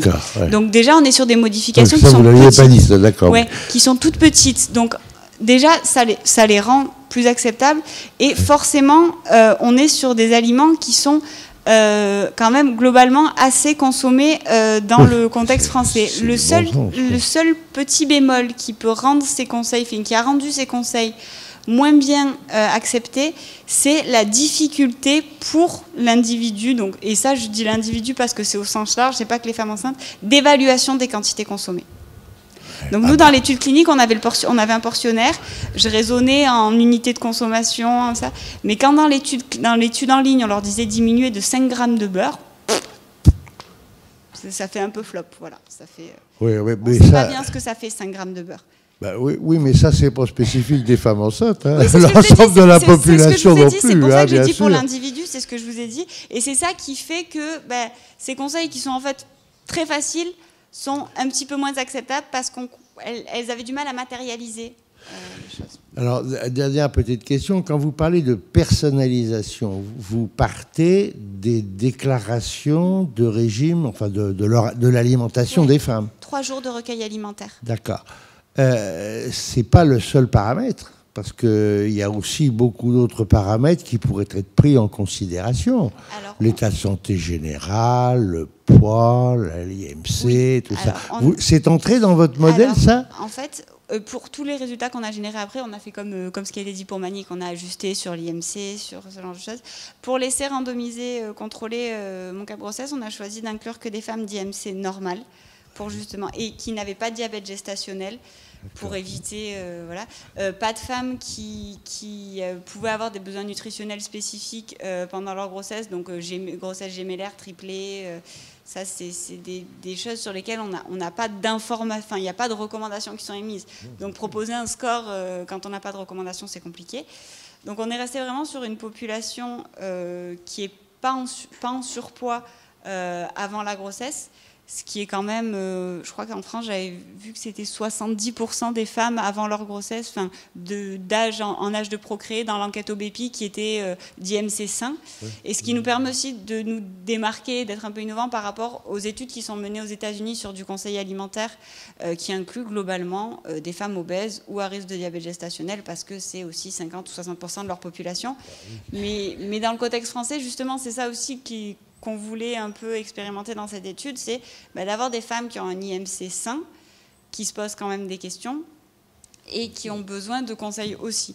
Donc on est resté sur ce paramètre-là et on a pris en compte en personnalisation quelques préférences alimentaires, c'est-à-dire que par exemple les conseils alimentaires proposés excluaient des aliments pour lesquels elles avaient des dégoûts ou des convictions religieuses qui les empêchaient. Celles qui ne mangeaient pas de porc, on ne leur a pas proposé. Voilà. Certains paramètres tels que ceux-là. Et pour les femmes en surpoids et obèses qui il faut faire ont une énorme demande par rapport à leur alimentation pendant leur grossesse. Hein. Il faudrait faire une deuxième étude, mais ça ne serait aussi pas les mêmes recommandations. Ça sera pour la prochaine thèse que Jean-François Hulot va patronner peut-être. Et en fait, il aurait fallu aussi restreindre l'apport énergétique d'une autre manière. Et en fait, du coup, ça mettait d'autres paramètres en compte. Et on ne pouvait plus seulement évaluer l'effet de l'intervention. Notre objectif, c'était vraiment d'évaluer l'effet de conseil alimentaire personnalisé. Et ça rajoutait un autre paramètre qui était celui d'une modification de l'énergie, du conseil selon l'apport énergétique qu'on pouvait donner à chacune. Et ça rajoutait 1 degré, et du coup, pour le calcul de puissance, ça nécessitait un essai randomisé contrôlé avec encore plus de femmes, et en vrai, c'était pas possible. Mais je serais assez d'accord avec vous là-dessus. Mais il faudrait faire une deuxième étude. Oui, il y a beaucoup de questions d'internautes. Alors, je vais en grouper 2 pour Clélia. Une personne demande si vous pouvez préciser le niveau d'éducation des femmes de votre échantillon. Et d'autre part, si vous avez observé des différences entre Aix et Paris. Je suis trop biaisée pour répondre à ça. Alors, pour le niveau d'éducation des femmes, quel échantillon? Parce que celui de l'étude nationale nutrition santé, donc des 344 femmes en âge de procréer, globalement, il est homogène sur la population, puisque c'est censé être des études qui sont menées avec un échantillon représentatif de la population française. Donc, normalement, on est censé avoir de tous les niveaux d'instruction. Pour l'étude en ligne, pareil, c'était quand même globalement réparti de manière assez homogène. On avait de tous les niveaux d'instruction. Et on n'a pas eu d'effet, puisqu'on a testé ça sur des modèles ajustés, du niveau d'instruction sur la probabilité d'intention d'usage ou le choix de tel ou tel type de conseil.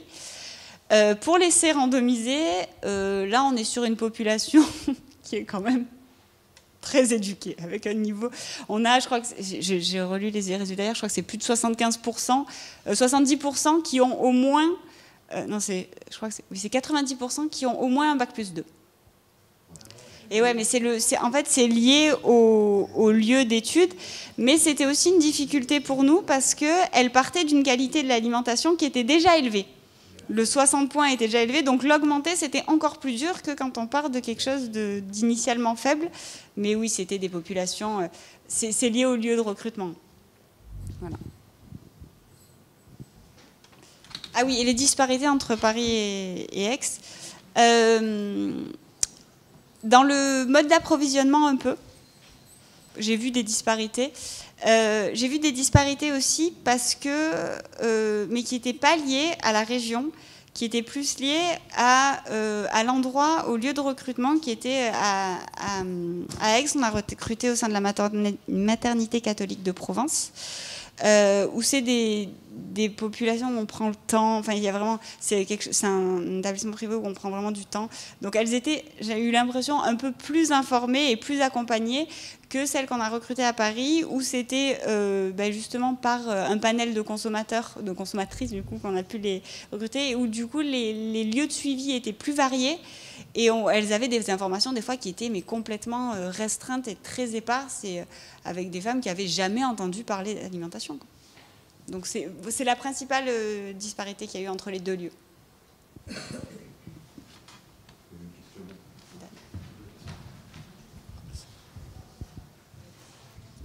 Bonjour, Adluc Danone Research. Je voulais peut-être revenir, donc déjà féliciter Manick et Clélia pour leur exposé très très clair et très passionnant. Je voulais revenir sur la première question par rapport à l'application potentielle de l'outil. Donc Clélia a très bien répondu dans le sens où, avant toute chose, dans la confusion générale, il faut apporter vraiment les preuves de la crédibilité d'un outil. Donc la preuve de concept, c'est exactement le programme de thèse de Clélia.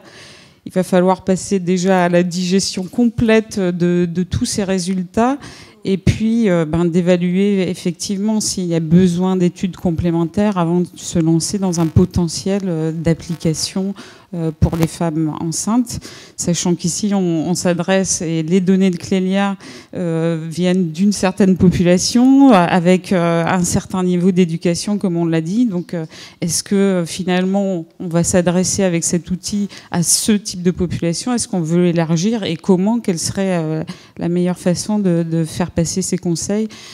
Toutes ces questions, on les a, et donc il va falloir y répondre dans les mois prochains. Je voulais m'adresser à toutes les deux. C'est pas du tout une question piège, mais dans la mesure où on parle d'adéquation nutritionnelle, de conseils, il y a automatiquement la méthode de recueil des données alimentaires. Donc Clélia l'a mentionné, elle a utilisé un recueil de 3 jours. Et Manick, si j'ai bien compris, vous avez utilisé un questionnaire de fréquence alimentaire. Donc, est-ce que, sachant que la période de grossesse est aussi marquée par un petit peu des troubles, des nausées, il y a toujours un référentiel. Finalement, quand on tombe sur les 3 jours et les mauvais 3 jours, est-ce que, on a des apports, ils sont ce qu'ils sont. Il y aura toujours un jour exceptionnel, comme disait Clélia. Est-ce que vous auriez une recommandation avec le recul que vous avez sur la meilleure façon de recueillir des apports alimentaires de ces femmes enceintes en vue de vérifier d'une part si elles ont des apports adéquats, et d'autre part de leur prodiguer des conseils?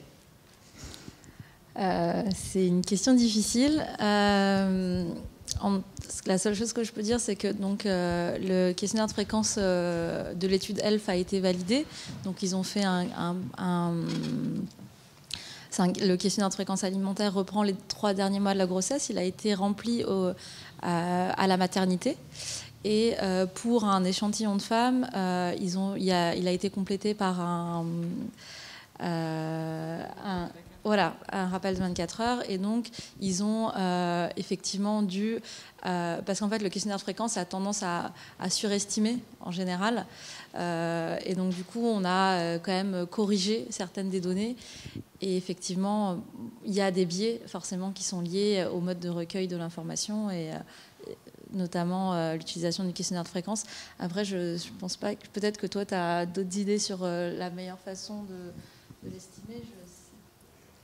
Il n'y a pas de bonne, il n'y a pas de mauvaise façon. En fait, voilà, il n'y a pas. Je pense que chacune a ses limites et chacune a ses forces. Et en fait, je pense qu'il faut simplement en être conscient en fonction de ce qu'on veut évaluer. Dans notre cas, l'objectif, c'était de faire des conseils alimentaires personnalisés. Donc, il fallait qu'on ait des jours, il fallait qu'on ait des aliments identifiés pour justement pas dire que ce soit très large et que ce soit du coup pas matérialisé pour les femmes. Elles avaient le fait d'avoir ces 3 jours, elles savaient ce qu'elles avaient mangé et qu'est-ce qui était une option un peu mieux, où elles se disent « Ah là, j'ai mangé du riz complet, il m'a dit de l'augmenter, mais c'est bien. » Elles le traduisaient aussi pour elles-mêmes, peut-être en plus large, mais c'était bien d'avoir un aliment référence. Quand c'est le cas de Manick, pour voir des adéquations aux repères du PNNS qui sont quand même très très larges, Là, il y a besoin de questionnaires de fréquence et peut-être parfois sur certains items, des questionnaires de fréquence un peu plus précis, comme dans le cadre des contaminants, où on va peut-être avoir besoin d'aliments précis, certains types de poissons, certains coquillages, crustacés. Donc je pense que vraiment la meilleure méthode de recueil est celle qui est la plus adaptée à l'objectif qui est visé par l'étude. Mais pas vraiment de top. Oui, Danielle Duré, consultante en nutrition et en sociologie de l'alimentation. J'ai une question concernant la première intervention de Manick. Vous dites que dans l'étude ELF, les femmes d'origine étrangère ont un meilleur score PNNS. Est-ce que vous pourriez nous en dire plus sur ce que représente cette variable d'origine étrangère pour expliquer ça?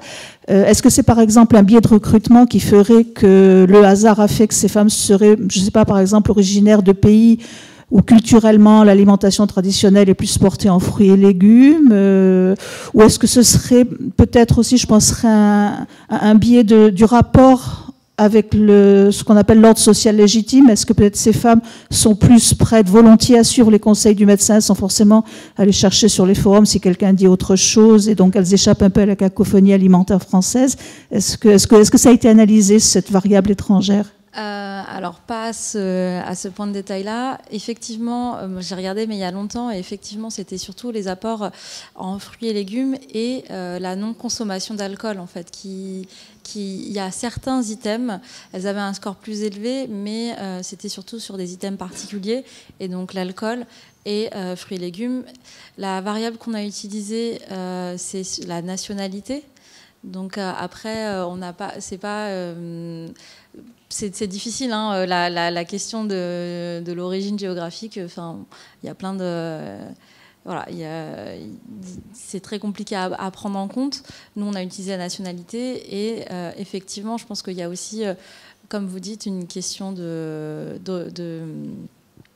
rapport culturel, et peut-être, c'est une bonne hypothèse que vous venez de faire, la propension d'accepter de recevoir des conseils par des professionnels de santé, mais on n'a pas ce détail d'information, en tout cas dans le questionnaire de fréquence ou même dans les questions après du questionnaire de l'étude.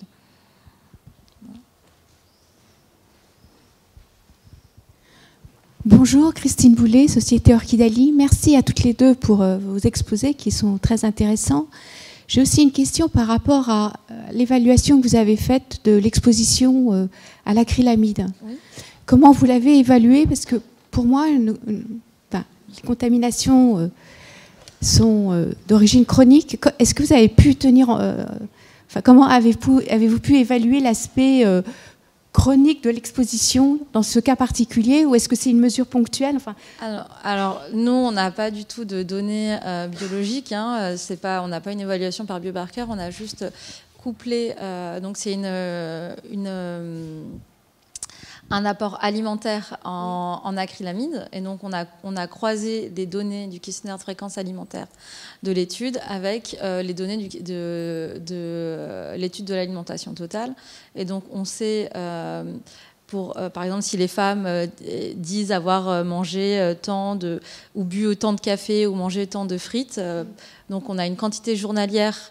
Je ne vous ai pas présenté l'équation, mais en fait, on a la quantité journalière d'un aliment qu'on multiplie avec le taux de concentration d'acrylamide dans cet aliment. Donc là, c'est effectivement, c'est des approximations, hein, forcément. C'est de l'épidémiologie. On a un dosage dans la population. Voilà. Et donc... Voilà, effectivement. C'est le même principe pour les tables de nutriments, exactement. C'est exactement la façon. Là, c'est juste qu'on a une table de composition nutritionnelle, et là, c'est une table de composition de contamination, en fait.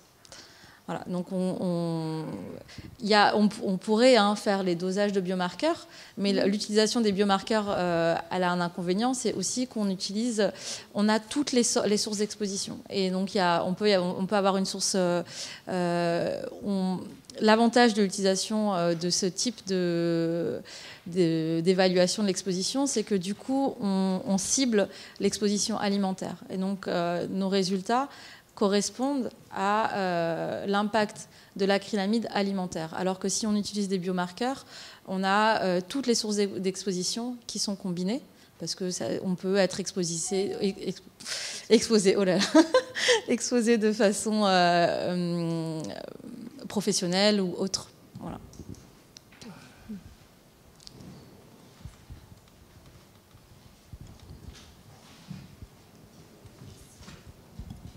Une question d'internaute pour Clélia.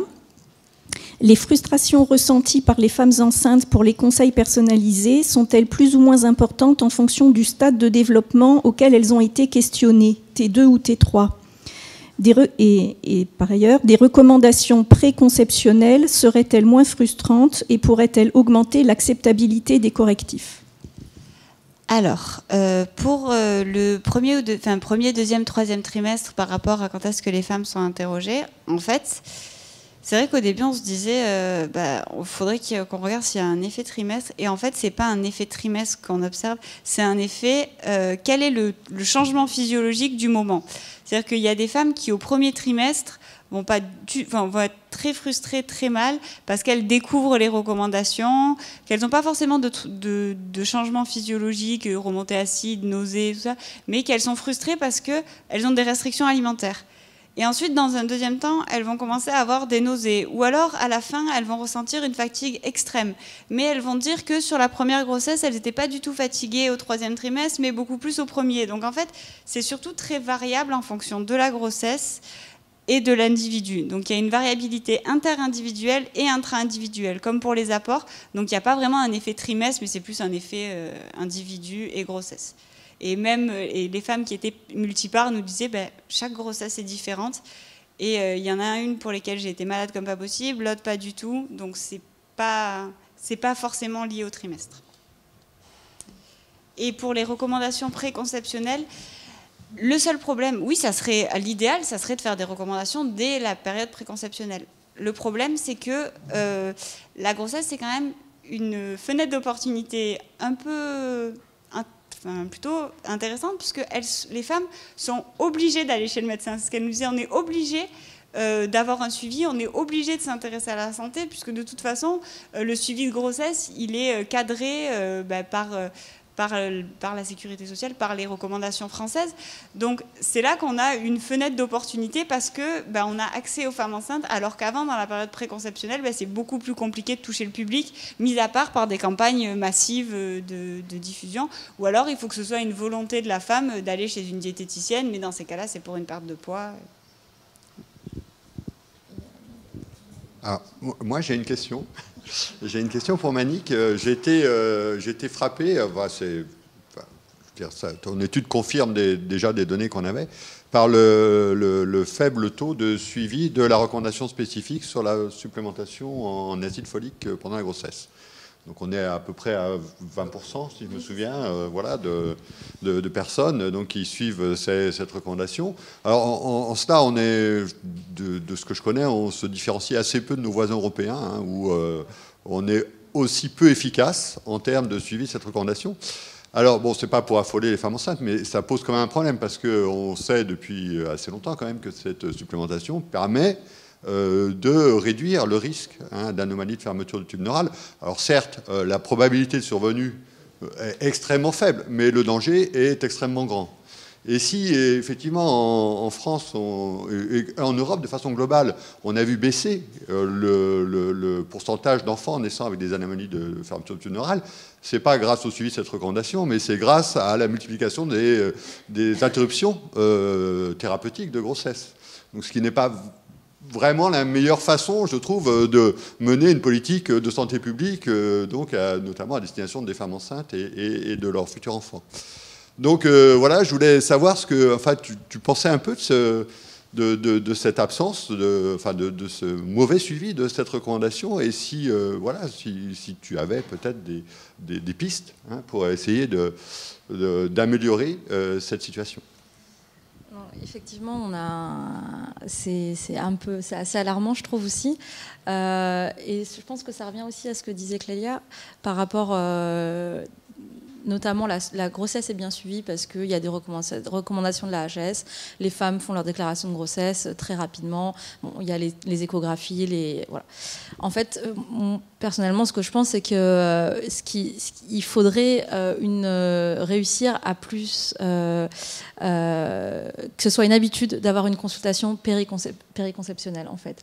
Mettre en place cette consultation qui permettrait de commencer avec des informations de base pour commencer une grossesse, et donc l'acide folique, la prise d'acide folique, et peut-être déjà des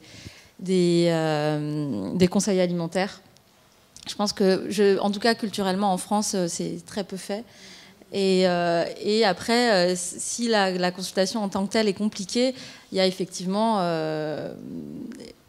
des messages de prévention qui doivent être diffusés sur le sujet. Juste pour rebondir, moi je suis complètement d'accord avec Manick. Le seul problème qu'on aurait avec cette consultation préconceptionnelle, c'est qu'il y a pratiquement 50% des grossesses qui sont non planifiées. Donc ça veut dire que ça compliquerait le fait de le mettre en place, parce que quand tu sais pas que tu vas être enceinte. C'est ça. Ou ça doit être des informations qui doivent être données à partir voilà, plus systématiquement aux femmes qui sont en âge de procréer, en fait. C'est-à-dire que la première consultation gynécologique, dire que lorsqu'on prévoit une grossesse, je sais pas, c'est compliqué, mais effectivement, c'est un message qui est pas... voilà. Bonjour, merci pour ces deux interventions et ces réponses aux questions. Anne-Claire Durand, AG2R La Mondiale. Moi, je suis dans un groupe de protection sociale, et la profession des boulangers a, depuis le 1er janvier 2007, décidé, c'est eux qui décident leur protection sociale, donc les partenaires sociaux ont estimé que cet enjeu de l'alimentation de la femme enceinte et du suivi même jusqu'aux 2 ans de l'enfant était important. Donc maintenant, depuis le 1er janvier, ils ont dans leur régime une prise en charge de cette consultation périconceptionnelle dès le projet d'enfant. Mais on se rend compte qu'il y a, en fait, ça c'est une première solution, mais il y a tout un enjeu de communication et de formation des professionnels de santé. C'est-à-dire qu'il y a la volonté de mettre en place quelque chose, de pouvoir offrir cette prise en charge, et puis il y a comment on sensibilise les personnes qui ont ce projet d'enfant ou qui ne l'ont pas mais qui vont tomber enceintes et qui vont décider de poursuivre la grossesse, et puis comment on peut orienter ces personnes qui souhaitent bénéficier de cette prise en charge, comment on les oriente vers des professionnels de santé qui sont un peu sensibilisés, parce que vous parliez de cette grande hétérogénéité de discours au niveau des professionnels de santé. Et puis là, on a parlé beaucoup des gynécologues. Il y a aussi un travail peut-être à faire avec les diététiciennes qui sont en mesure de faire cet accompagnement. Donc il y a beaucoup d'enjeux pour répondre à cette question. Et donc il y a des avancées positives qui se font. Nous, on a été sensibilisés par le Grand Forum des Tout-Petits et puis par le professeur Umberto Simeoni pour mettre en place cette garantie. Mais après, il faut que dans les faits, ça se traduise concrètement de manière efficace. Tout à fait.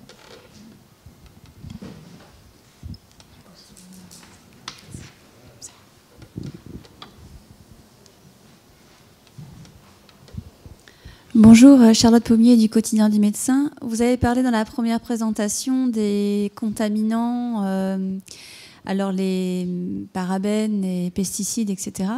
Est-ce que justement dans le deuxième travail, est-ce que cet aspect est ressorti dans les études qualitatives? Vous n'en avez pas parlé spécifiquement, mais est-ce que les femmes ont cité les difficultés par rapport à ça, notamment les difficultés en plus d'exclure les aliments pour risques infectieux, exclure aussi certaines présentations type boîte de conserve ou certains contenants. Donc ça fait une double exclusion qui est assez contraignante. Et puis en plus, les fruits et légumes bio sont peut-être plus difficiles à trouver, plus chers. Est-ce que ça s'est revenu ou pas du tout ? Alors, globalement, j'ai pas énormément entendu le mot pesticides, parabènes, machin. J'ai plus entendu, on ne sait pas trop ce qu'il y a dedans. C'est plus vague que ça. C'est moins rarement identifié. Elles disent qu'elles préfèrent, donc elles reviennent à plus de cuisine. Parce qu'elle, comme ça, je maîtrise le sel qu'il y a dedans, le sucre, le gras, je sais ce que je mets, je sais d'où viennent les légumes que je prends. Donc ça, c'est important pour elles de savoir la provenance des aliments qu'elles utilisent. Elles vont vers plus de bio parce qu'elles ont l'impression que bio, en général, c'est plus sain. c'est moins mauvais nutritionnellement, mais c'est pas identifié comme vraiment sur les pesticides, c'est identifié comme je fais un meilleur choix. J'ai l'impression de plus m'investir. J'ai pas eu l'impression que vraiment, mis à part une qui a dit oui, j'ai vu que sur une pomme, il y avait 150 pesticides, donc depuis, je mange des poires. Il faut rester neutre dans un groupe de discussion, donc je suis restée neutre, mais c'est vrai que bon, voilà. Mais voilà, elles sont très influencées par ce qu'elles entendent à la télé, donc oui, voilà, si elles voient qu'il y a du pesticide sur les pommes, des chlorures dans le saumon, bah, elles arrêtent pendant une semaine, mais voilà. Et d'autant plus pendant la grossesse parce qu'elles sont plus perméables, mais vraiment, j'ai pas entendu pesticides ou voilà, on va sur plus de frais, plus de bio. Plus de fruits, plus de légumes, plus de poissons, parce qu'on a l'impression de faire des choix plus sains, mais on n'a pas identifié tel ou tel pesticide principalement.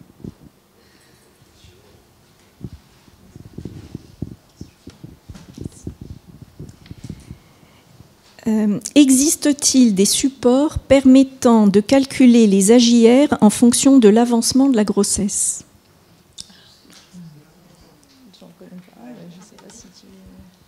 Impossible. Impossible. Honnêtement, je viens de passer 3 mois à faire ça en rédigeant ma thèse. C'est trop compliqué. C'est ce que je disais. C'est le premier mot de ma présentation, c'est les besoins, ils augmentent pour les nutriments au cours de la grossesse, mais c'est variable selon les nutriments. C'est-à-dire qu'on va avoir l'iode qui va intervenir au moment, par exemple, de la placentation, puis ensuite, et la vitamine B9, donc les folates au niveau de la fermeture du tube neural. Puis plus tard, ça va être un accroissement des protéines. Mais en fait, l'iode, ça augmente aussi au cours parce que le fœtus en demande de plus en plus. Enfin, on ne s'en sort pas. C'est impossible. C'est impossible. Et pareil pour l'énergie, parce que c'est variable aussi selon le niveau d'activité. Enfin, c'est impossible. Pas d'autres questions, je continue alors. Permettre aux femmes enceintes à risque d'avoir une consultation prise en charge par trimestre ne serait-elle pas un levier d'amélioration de la prévalence du diabète gestationnel ?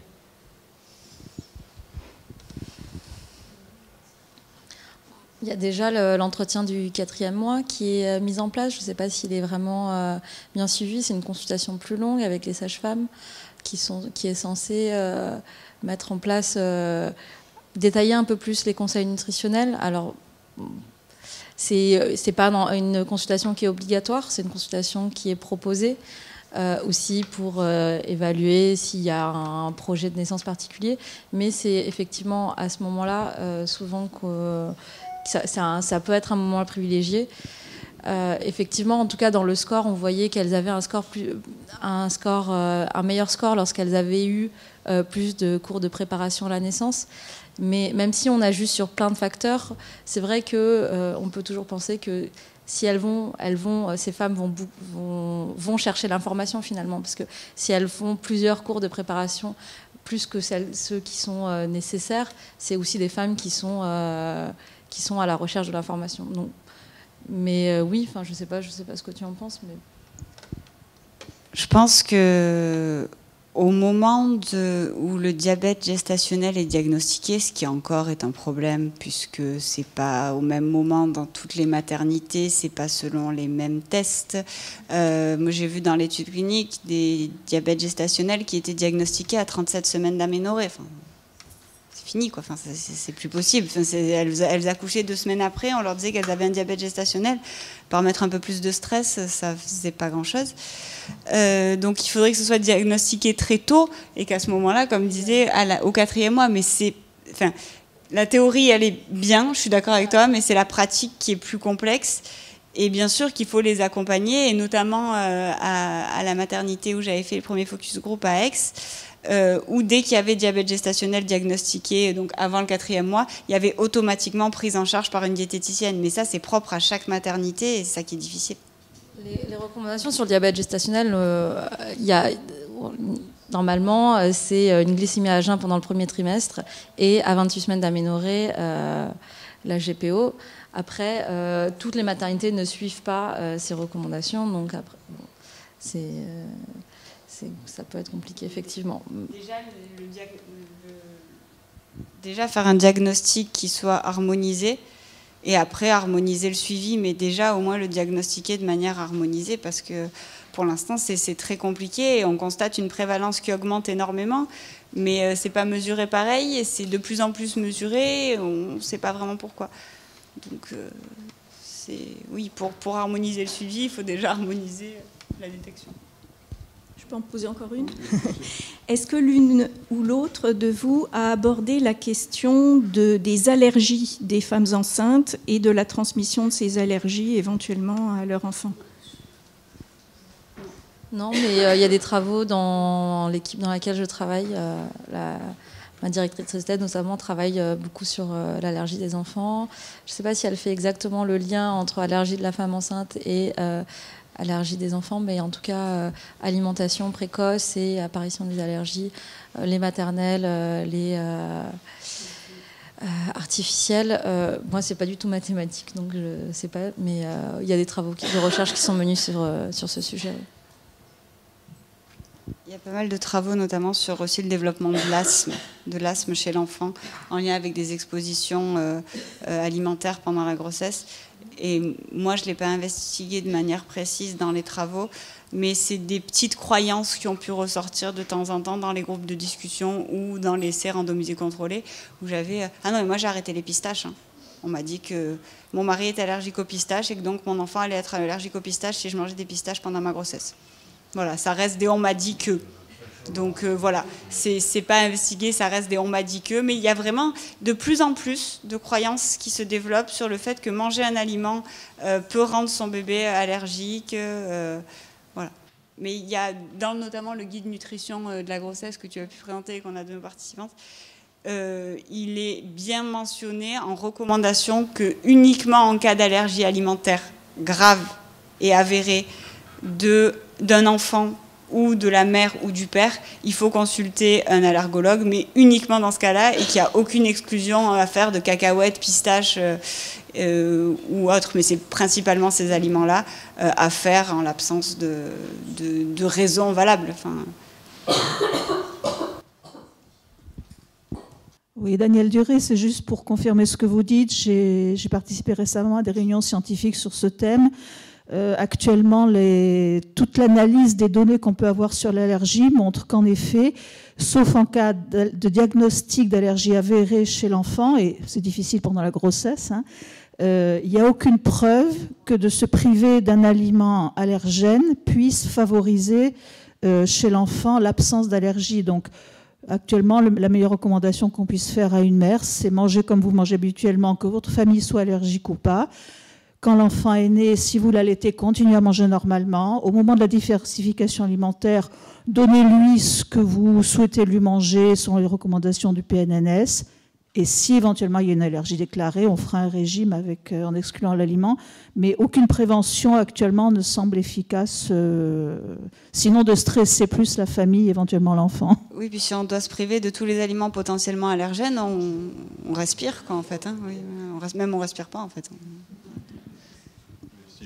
Si je peux intervenir sur ce sujet, on a même, donc, aux dernières journées francophones de nutrition, on a eu donc une présentation sur le sujet, sur le lien entre consommation alimentaire, diversification chez le jeune enfant et risque allergique. Et donc les données étaient plutôt en faveur même d'une introduction d'aliments potentiellement allergéniques assez précoces dans l'alimentation, voilà, avec plutôt des effets, semble-t-il, plutôt favorables en termes de réduction du risque. Donc voilà, on est en train de revenir un petit peu en arrière par rapport à ce qu'il y avait avant. Maintenant, sur l'exposition pendant la grossesse, là, on n'a aucune information. Ce qui est clair, c'est qu'on sait qu'effectivement, le fait d'avoir des parents présentant des allergies alimentaires fait que l'enfant, potentiellement, est un peu plus à risque aussi de développer plus tard des allergies alimentaires. Mais voilà, mais c'est tout ce qu'on sait, quoi.